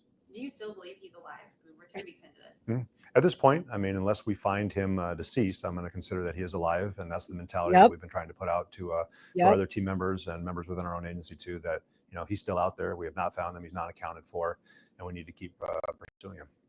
I wanted to ask you, last week there was that possible sighting of Kolchak where you said, it might have been him. You deployed air. See, he's addressing all of these questions. He's being very transparent, and it seems that he's being truthful. He's not saying, I can't say this, or I'm not saying that. They don't want to rule it out at all. Yeah, great questioning. They're doing fantastic, asking questions, and he's answering. Since we're talking about hot guys, that police officer. Exactly. Real resources out there, and then the person who may or may not have been him scurried away and got away. What He happened? scurried away. Timing, the terrain. Again, he had that opportunity where the timing was more in his favor. At the time, we had an Air National Guard air ass set up in the enchantments area. We did spot this individual who did not seem to match what we were seeing from the other hikers. A lot we were getting, the typical clothing and equipment that you would see, and then this individual off trail, not wearing the normal equipment that you would see for individuals up in there because there's still snow. We were just up there a couple days ago, and the route that he was headed towards was just not typical for what you would see through someone, even a through hiker in the enchantments. So that piqued our interest. The fuel was running low, so we had to loop back around, get fuel, come back, but we were able to pick up the track, and just the route that he went back down. He's very transparent. Certainly caused us to think this isn't normal. And so we started tracking through that. And again, I couldn't say it was Mr. Decker, but certainly it was an individual that would not have taken the typical route that most would utilize when they're going through there. I want to ask you, the enchantments, that whole area is pretty much a dead zone. Does that also make this hard too if a hiker were to see him? They don't have cell service. All right, so he's being transparent. They're asking all the right questions, guys. So please hang in here with me. We only have 118 people in chat tonight, which gives you a much better chance to win a Foxy box. Hit the like button, y'all. Good to see you, Michael. Nikki, I was gone a lot of last week, or some of last week and part of this week, so maybe we fell off in the algorithm a little and YouTube didn't let you guys know. All right, so please, the people that we do have here, support the channel. If you can, just hit that like button, and don't forget, get a membership if you can. I'm not going to do call-ins today. I don't feel like we need to do call-ins here. And what's up, MM Clark? Good to see you. I know you guys all want to be arrested by this guy. You do have areas that you still have cell service when you're up there. Thank you, Sid. It is frequented by quite a bit of people. Look at that, guys. A couple days ago when I was flying up there assisting with a search, we saw tents up there. We saw hikers. We saw some climbers up there. So there's still a decent amount of people, even though it's not peak season, that people try to go up there all year round. So we understand that it's still a very populated area, and will just continue to become more populated once the summer tourism starts to kick off. Does that worry you at all that there'll be more people, or do you think that'll actually help find him? I think more eyes out there, the better, but certainly we're not trying to encourage people to go out there and look for him because we understand that could put them in potential danger. We still consider Mr. Decker to be a danger to our community and to our citizens. So we'd say proceed with caution, be aware that, this search is ongoing until we find him. And that, again, we're not going to restrict their access into that area at this time, just based off conversations we've had with the U.S. Forest Service and the Rangers up there as well. But if we do find something that leads us to believe that he is up there, we may go back to. There you go. They're doubling back around. They're doing what they need to. You got to go back for gas. He's being so transparent. I'm glad you guys like watching him as well. What's up, Nat? Good to see you. Thank you, Sint, for the 10 gifted memberships. Michelle, thank you so much for the 1 gifted membership. You guys, we're trying to give memberships away so you guys can win a Foxy box. Meme, I'm glad you found the channel. I hope you win something today. I hope you get a membership. Karina, you guys are funny. You were hot, Jay, but you're also taking. Bummer. We should see if this guy's taken too. Let's look and see if he has a ring on. Hey, it doesn't hurt to look, right? It never hurts to look. Just saying. All right, guys. Thank you guys for being here and supporting the channel. I appreciate it. To restricting access in there again. When it comes to motives in the crime, I've said nothing's acceptable. We're not looking for that. We understand what happened, and that we're just trying to hold that individual accountable, which we believe is Mr. Decker, based off the evidence we have. When I'm talking about what motivates him, what motive is like what would keep him to keep pushing on further and keep trying to evade us. Why is he not trying to get to a certain location? That's what we're trying to figure out. Where is he motivated to head to? What's pushing him? And I think we want to make sure that we're just in line with what his will is. Hey, Sherry, good to see you. Of course, is above his. Like what his end game is. What his end game is, and also what's pushing him to go. Because I would imagine at this point, I couldn't see a lot of things that would motivate him to want to live. His daughters are gone. He no longer has the life that he wanted to have. So we put that question out towards him. I've made it very clear I don't want anything bad to happen to him. We certainly hope that we could find him, take him into custody without incident, and then put him in our court system. But at this point, if he's continuing to push and try to evade us, I'm not sure why. I could tell him that I don't think anyone likes him. I don't think anyone wants him to come back into society. And that's why I think nobody would help this guy. I mean, this is one of the most evil acts you can do, especially against your own children, against anybody, right? Like, I'm all for defend yourself. I'm all for stand your ground, guys. You know me. If you guys been here with me since day one, you know I'm all about stand your ground. Now, I'm in California, so it's not like Texas where you can stand your ground. But you know what? I'm going to stand my ground anyway. But I would never hurt a child or my own children. And Melinda, I think you nailed it. He's still alive and he's missing his family. I believe he's still alive, and I think they're getting really close. What's up, Sherry? Good to see you. Wave to your TV, and hit that thumbs up, my friend. Goldie, I'm glad that you hashtag took your meds. It's so lovely to see you guys here today. It's good to get a laugh out of you. It's good to get a little bit emotional together, right? Okay, so I'm going to answer what? What did you miss? I must have missed it. So did the handprints on the truck? I don't think we found that out yet. Now, listen, sometimes it takes a while for testing to come back. So I haven't seen anything that said, okay, I think they might have said it was male blood, but if that's the case, maybe it was his hands when he was, strangling his children, or he cut himself on something, putting it together. I don't know. Now, we do know that the children were strangled and zip tied, so I don't know how messy it got. What's up? Good to see you, Vanessa. Rachel, such a sad case, but you know what? This is just from yesterday evening. Tonight is the vigil. We need to find this guy. And my message to you guys is that Travis Decker is still alive. So keep your eyes out for him. According to this guy here, they absolutely, and a bunch of other people doing a manhunt, think he's alive as well. That's not trying to be harsh to him. But the actions that we're seeing, I just don't see how he's going to be accepted by his family, by society, or those that he would consider his brothers and sisters that he served with in the military. He's a so I certainly feel like he's done a disservice to himself. Yes. And has just done an evil act. And I would want him to step forward and take accountability for it, and step in front of our judges and explain your side if there's something else that we need to know. Absolutely. As far as Whitney goes, is she in protective custody right now? Were there any threats ever made? All right, listen, with all of this unfolding? Yeah, so we've remained in close contact thanks to Wenatchee Police Department. Sergeant Reinfeld's have Captain Chance and Captain Miller stay in contact with the family and just making sure that we're keeping them updated on the case. She is at a location that we know about, and we just really appreciated her and the family's assistance as we've continued to investigate the matter. Has your office come into contact with Decker before? All right, so before this, they're asking if they've come in contact with Decker, and Synth messaged me and said that Travis Decker's fingerprints in the animal blood. Okay, so I didn't miss something, or I might have missed something. I guess it was animal blood and it was his fingerprint. So thank you for clearing that up, Synth. Again, thank you for the 10 guilty of crime memberships that you're going to help people to win the Foxy Box.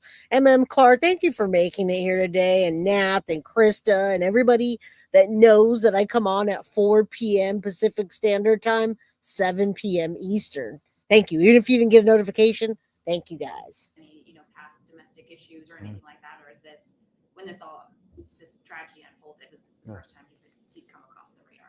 Not that we're seeing personally through the Chelan County Sheriff's Office. There may have been some contacts through Wenatchee PD, but I'm not aware of any kind of criminal history with him. I know that I've heard some of our deputies were aware of him working out at a local gym, but overall, like close contacts with any of us, not that we're aware of.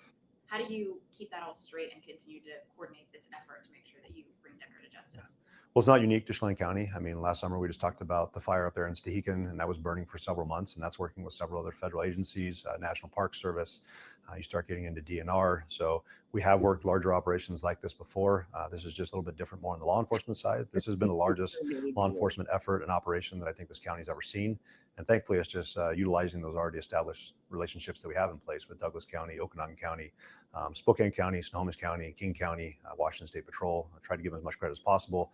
National Park Service, FBI, U.S. Marshal Service, Kittitas County. I mean, do you see how many people and how many different, law enforcement agencies and even military? Do you see how many people are looking for that guy? That's a bit overkill. Do you trying to wait, what are you guys talking about? Shepherd's pie?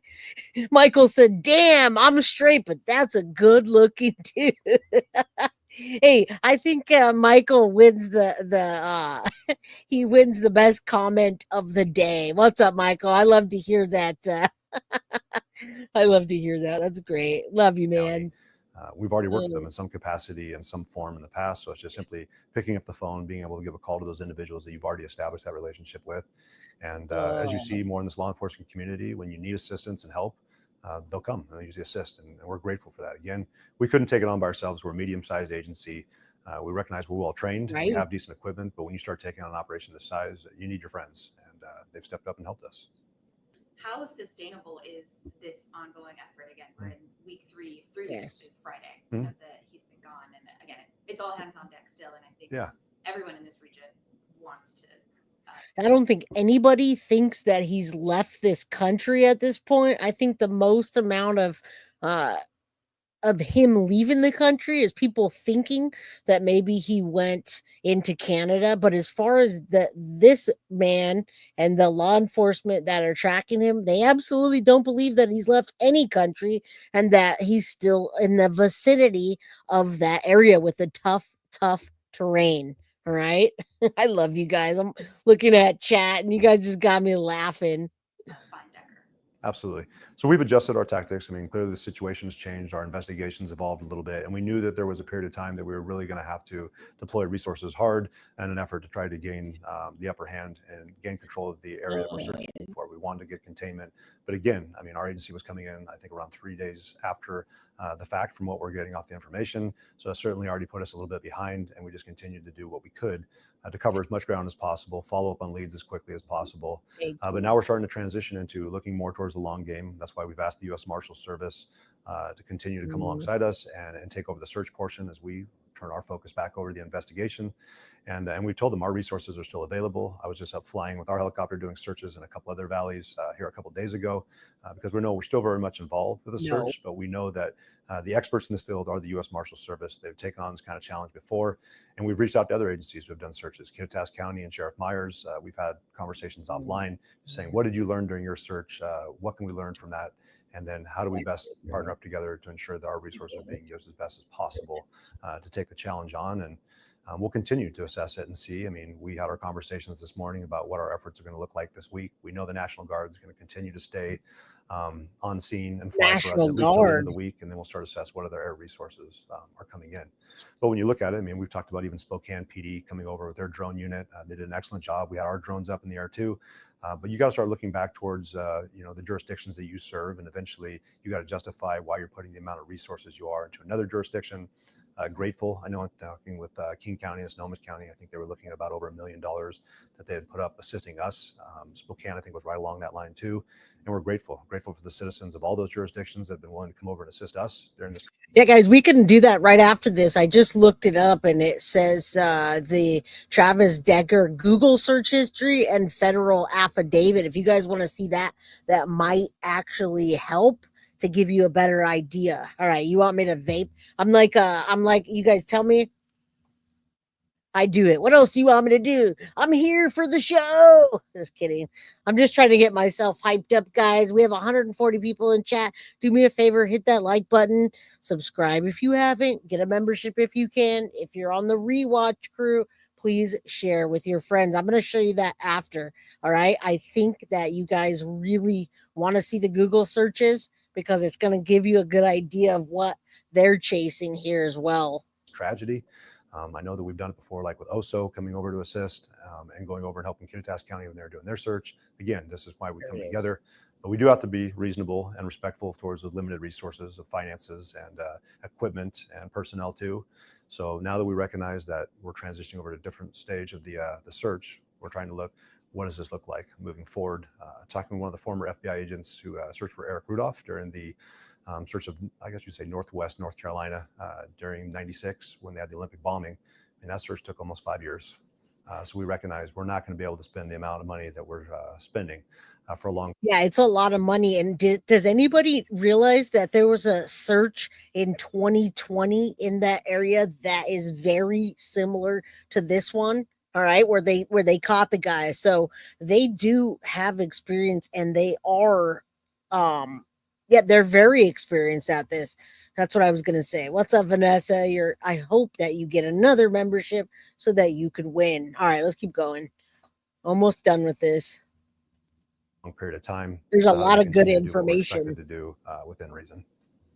Your office yesterday let the media know that there was a fake video going around on TikTok saying that you guys had caught Decker. How does false information like that impact this investigation? I know that you guys. That's what I was saying. True. Yeah. But how did that impact this? We understand it's one of the current challenges with law enforcement, especially as AI comes more online and that we have more social media influencers out there trying to garner more attention towards their web pages or their projects. So we do appreciate some members of the media who brought it to our attention. We appreciate those relationships. We also appreciate the community bringing this stuff to our attention because we can't be everywhere at once, not only on the ground, but also out in the social media sphere. So when they bring this to our attention, we can at least put a message out there and say, this is not accurate information. And then we can try to get ahead of it because we understand that can cause some chaos within the community, and our relationship and open lines of communication with them are important. So we say thanks to the media public who help bring these things to our attention. And we don't mind telling you, yes, this is accurate, or no, this is not accurate.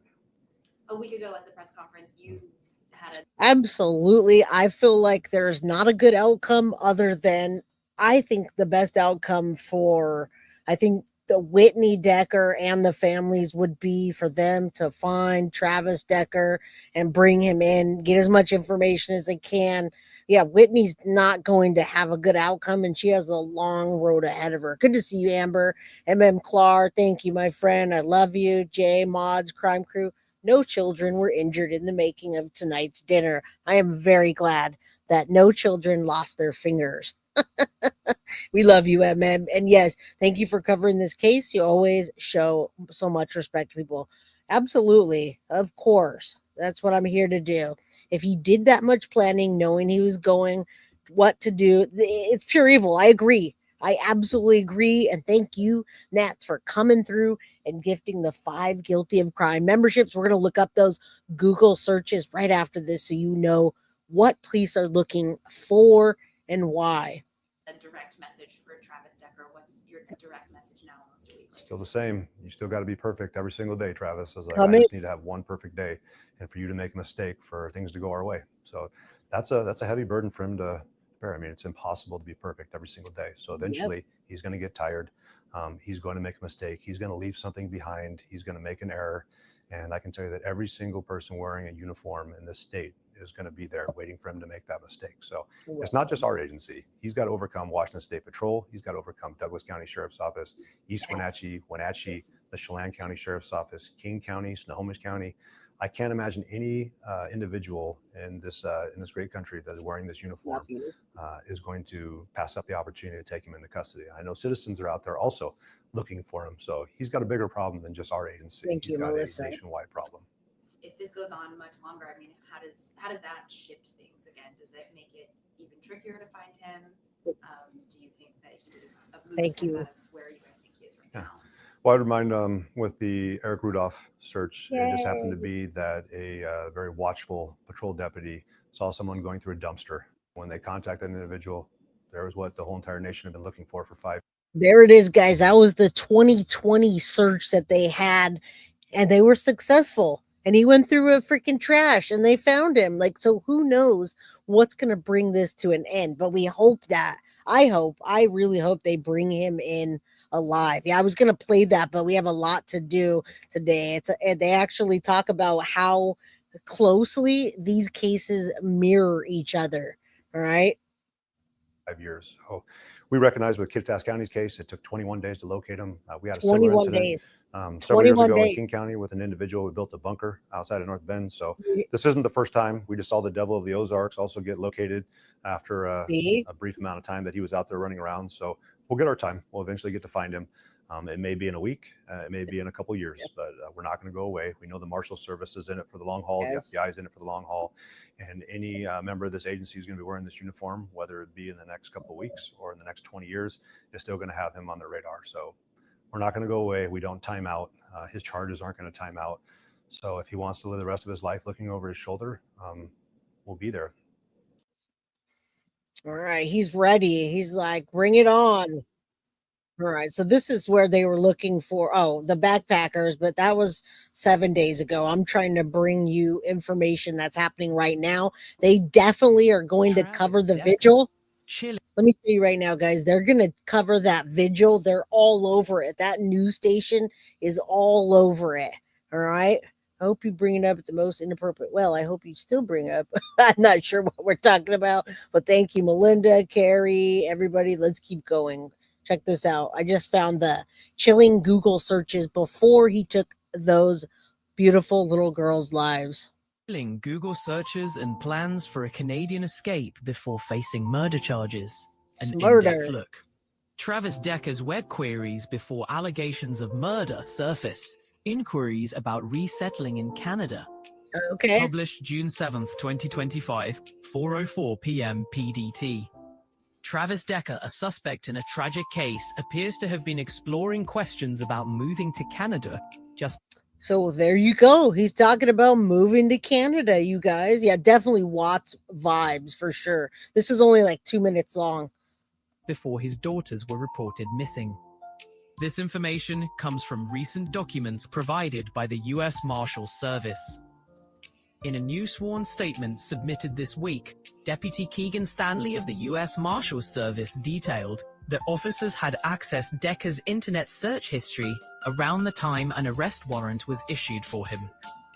Deputy Stanley notes that on May 26, 2025, Decker allegedly made online searches, including how does a person move to Canada, how to relocate to Canada, and Jobs Canada. Interesting. As the public may recall, authorities have been actively searching for Decker in Washington state. This followed accusations that he murdered his 3 young daughters, Paityn Decker, 9, Evelyn Decker, 8, and Olivia Decker, 5. Investigations suggest the girls were likely victims of asphyxiation.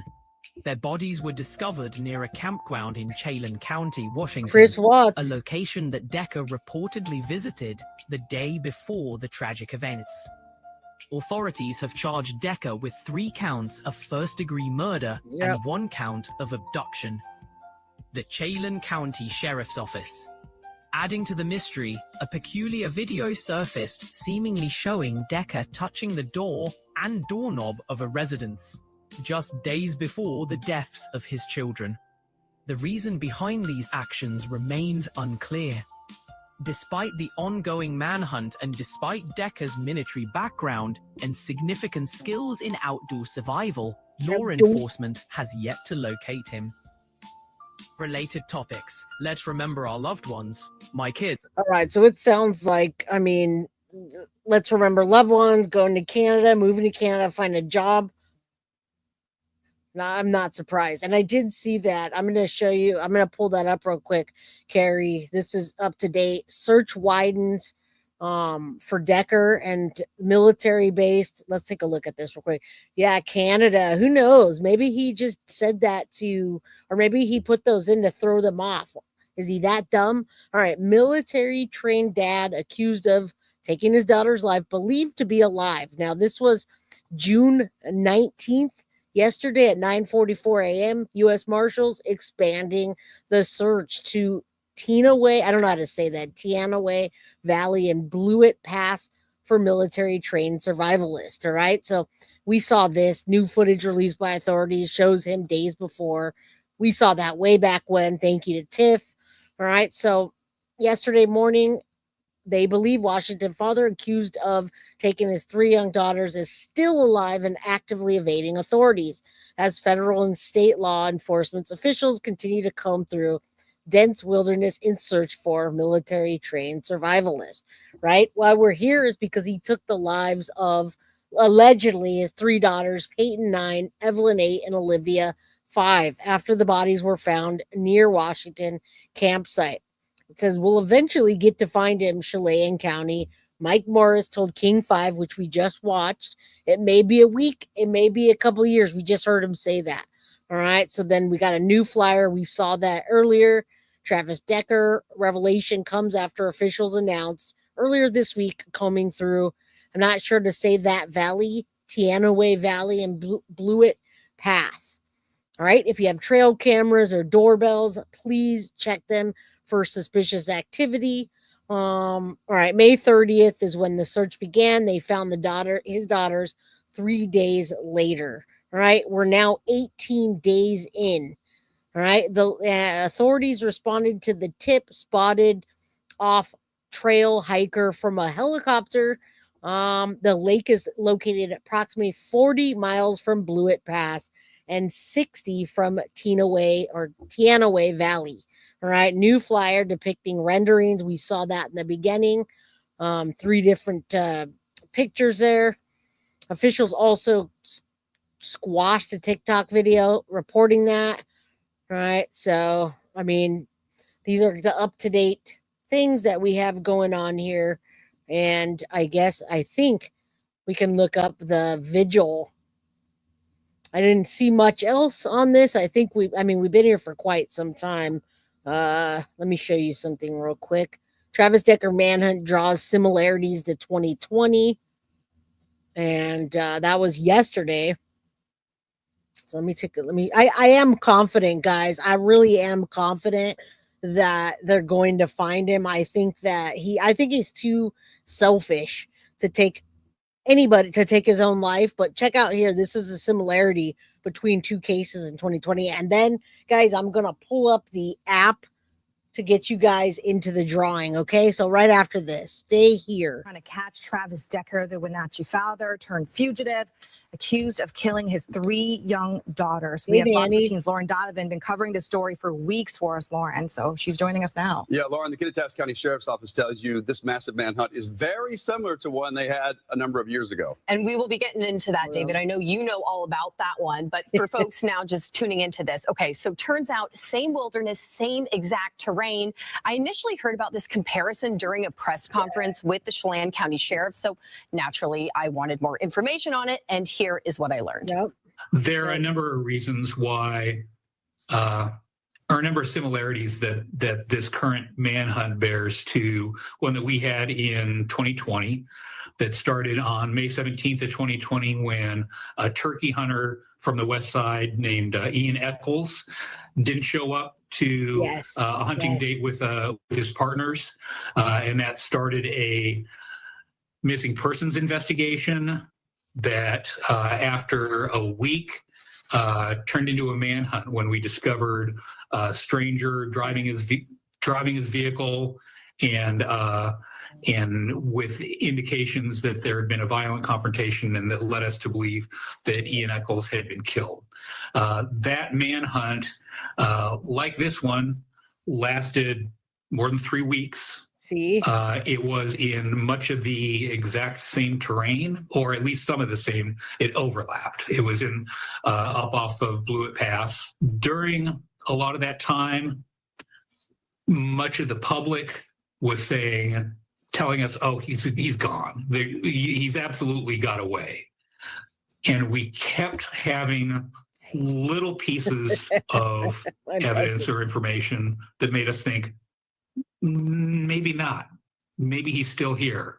And maybe he's just successfully evading us all this time. Yeah, guys, I do think that, and we could do a poll on this after, but I do think that they are going to find him soon and bring him in. I mean, that law enforcement officer that we saw right before this is just way too confident, and he seemed to have everything covered that they were asking. So let's just say a quick little prayer that the Decker girls get the justice, and Whitney Decker that they deserve. You guys, I don't even want to think about.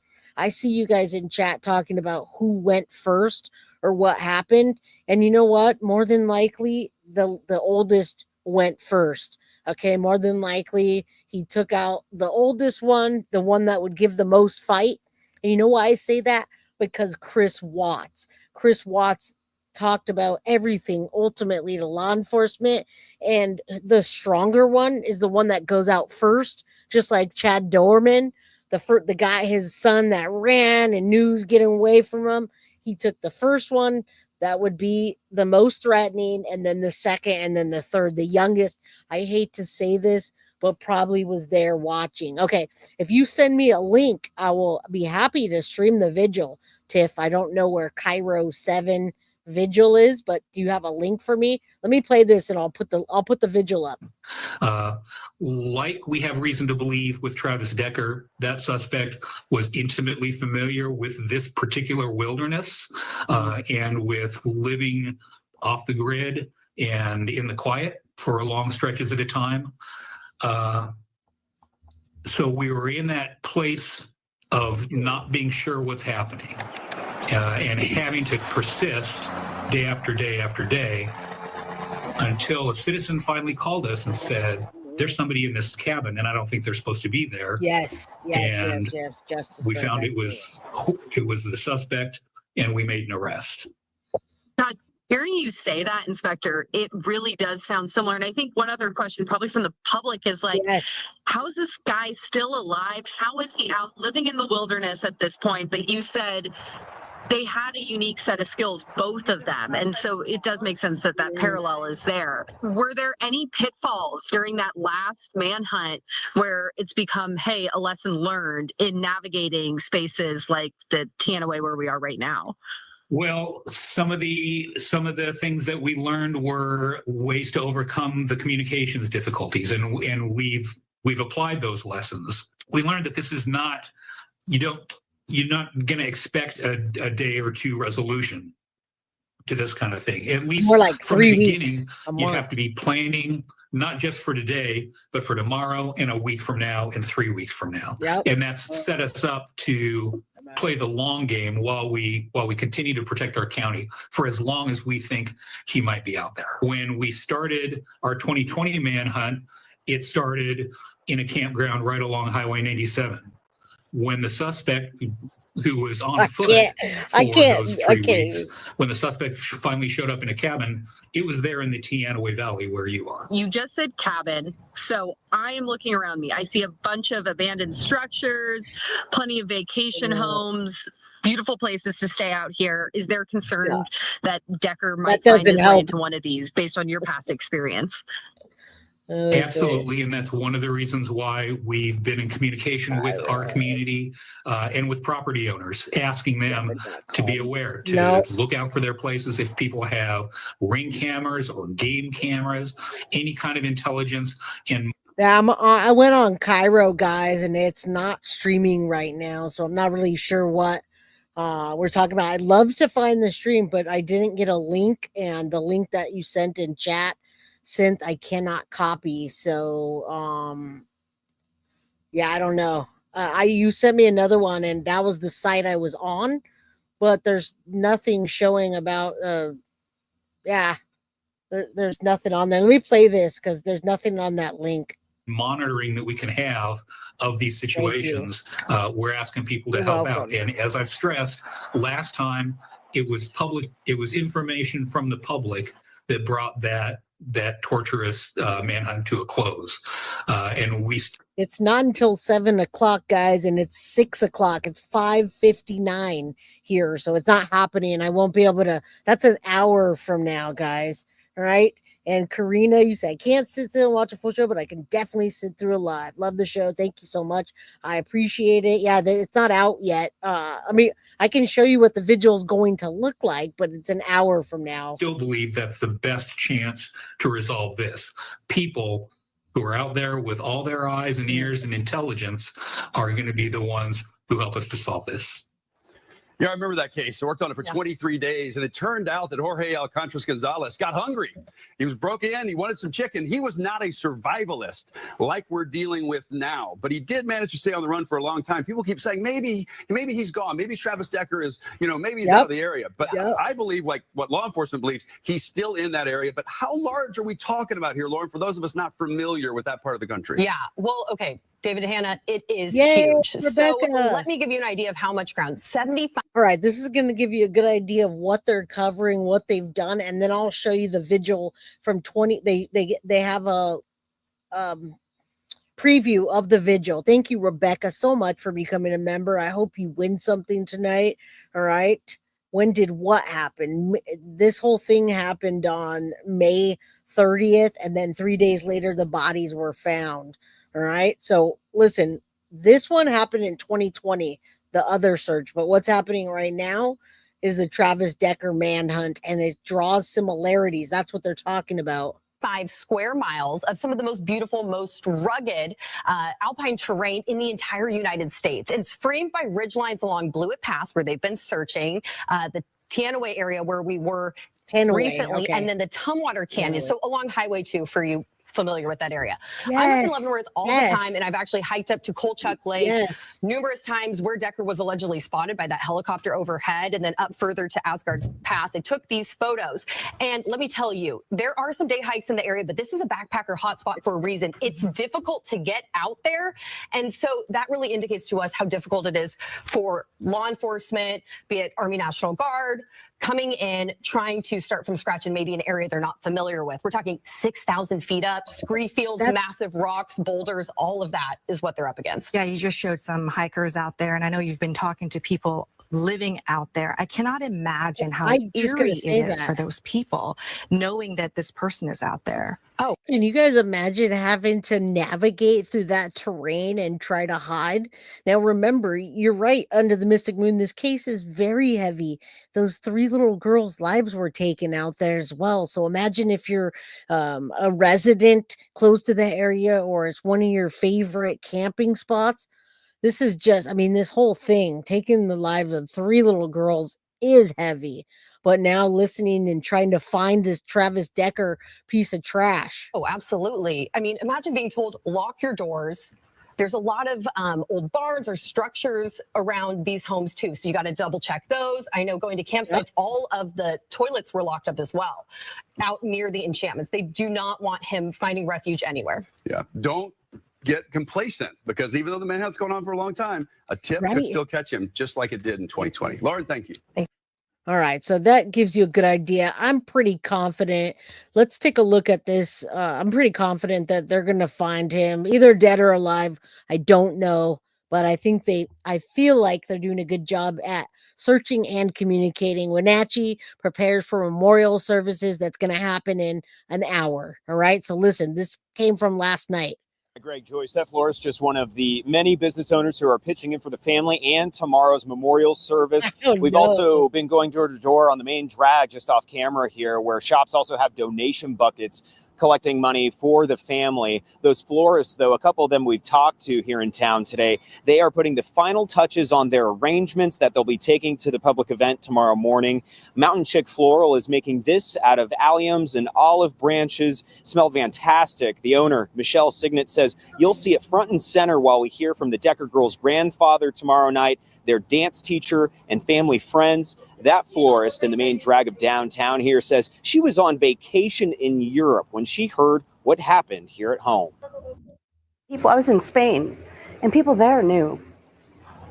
Yeah, I mean, they knew about it. So it's just such a horrible thing.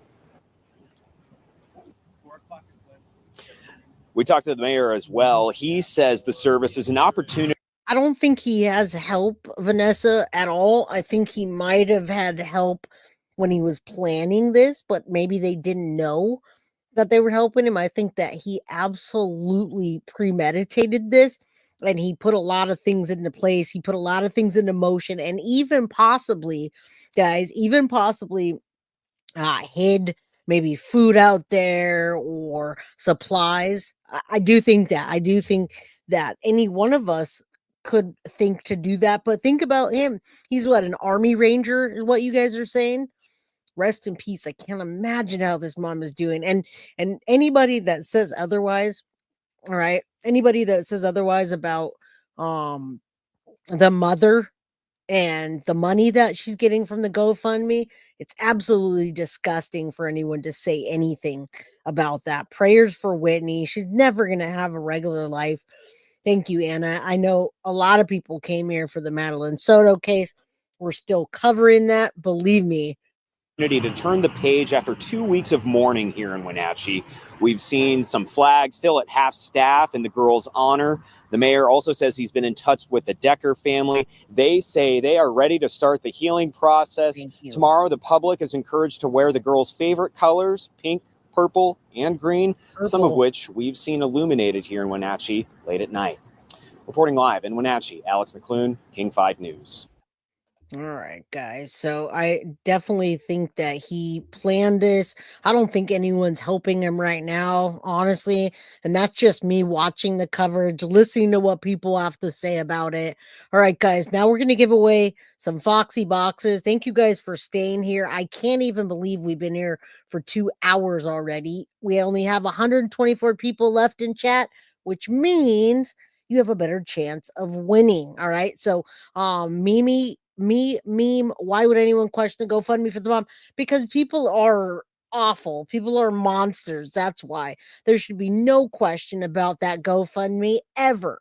I would never trade any millions of dollars for any of my children. Not one, not two, and especially not three. Thank you, Carrie. Thank you for sending me that information and everything you do for Guilty of Crime. All right, guys, let's get going. Let's give away some Foxy boxes. Thank you guys all for being here. All right, let's go. Yeah, we've been here for 2 hours, Sherry, to over 2 hours. Now we're going to load this up and let somebody win. All right, let's go. It's working today. It did not work yesterday at all. It was like, nope, sorry, not going to do it. All right.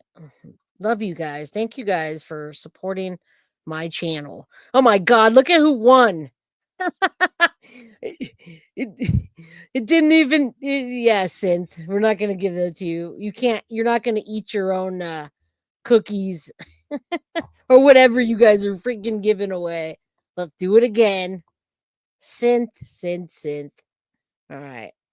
And go to 9, 8. That was funny. That was a good one. Yeah, come on, guys. 2, 1, and Krista. Didn't Krista win last time? Didn't she win the last one, guys? Krista, let me know. Tiff, chat, mods. We still got another one anyway. I'm gonna go to the next one. I can't remember if it was Krista that won. If not, it's Krista again. But if you just won a Foxy box, we're gonna give somebody else a chance that has not won. So let me know. We're on the second one. You guys, tell me. Come on. Mod Squad. Where's Mod Squad? Krista? Okay, so the first one was Krista. I don't know.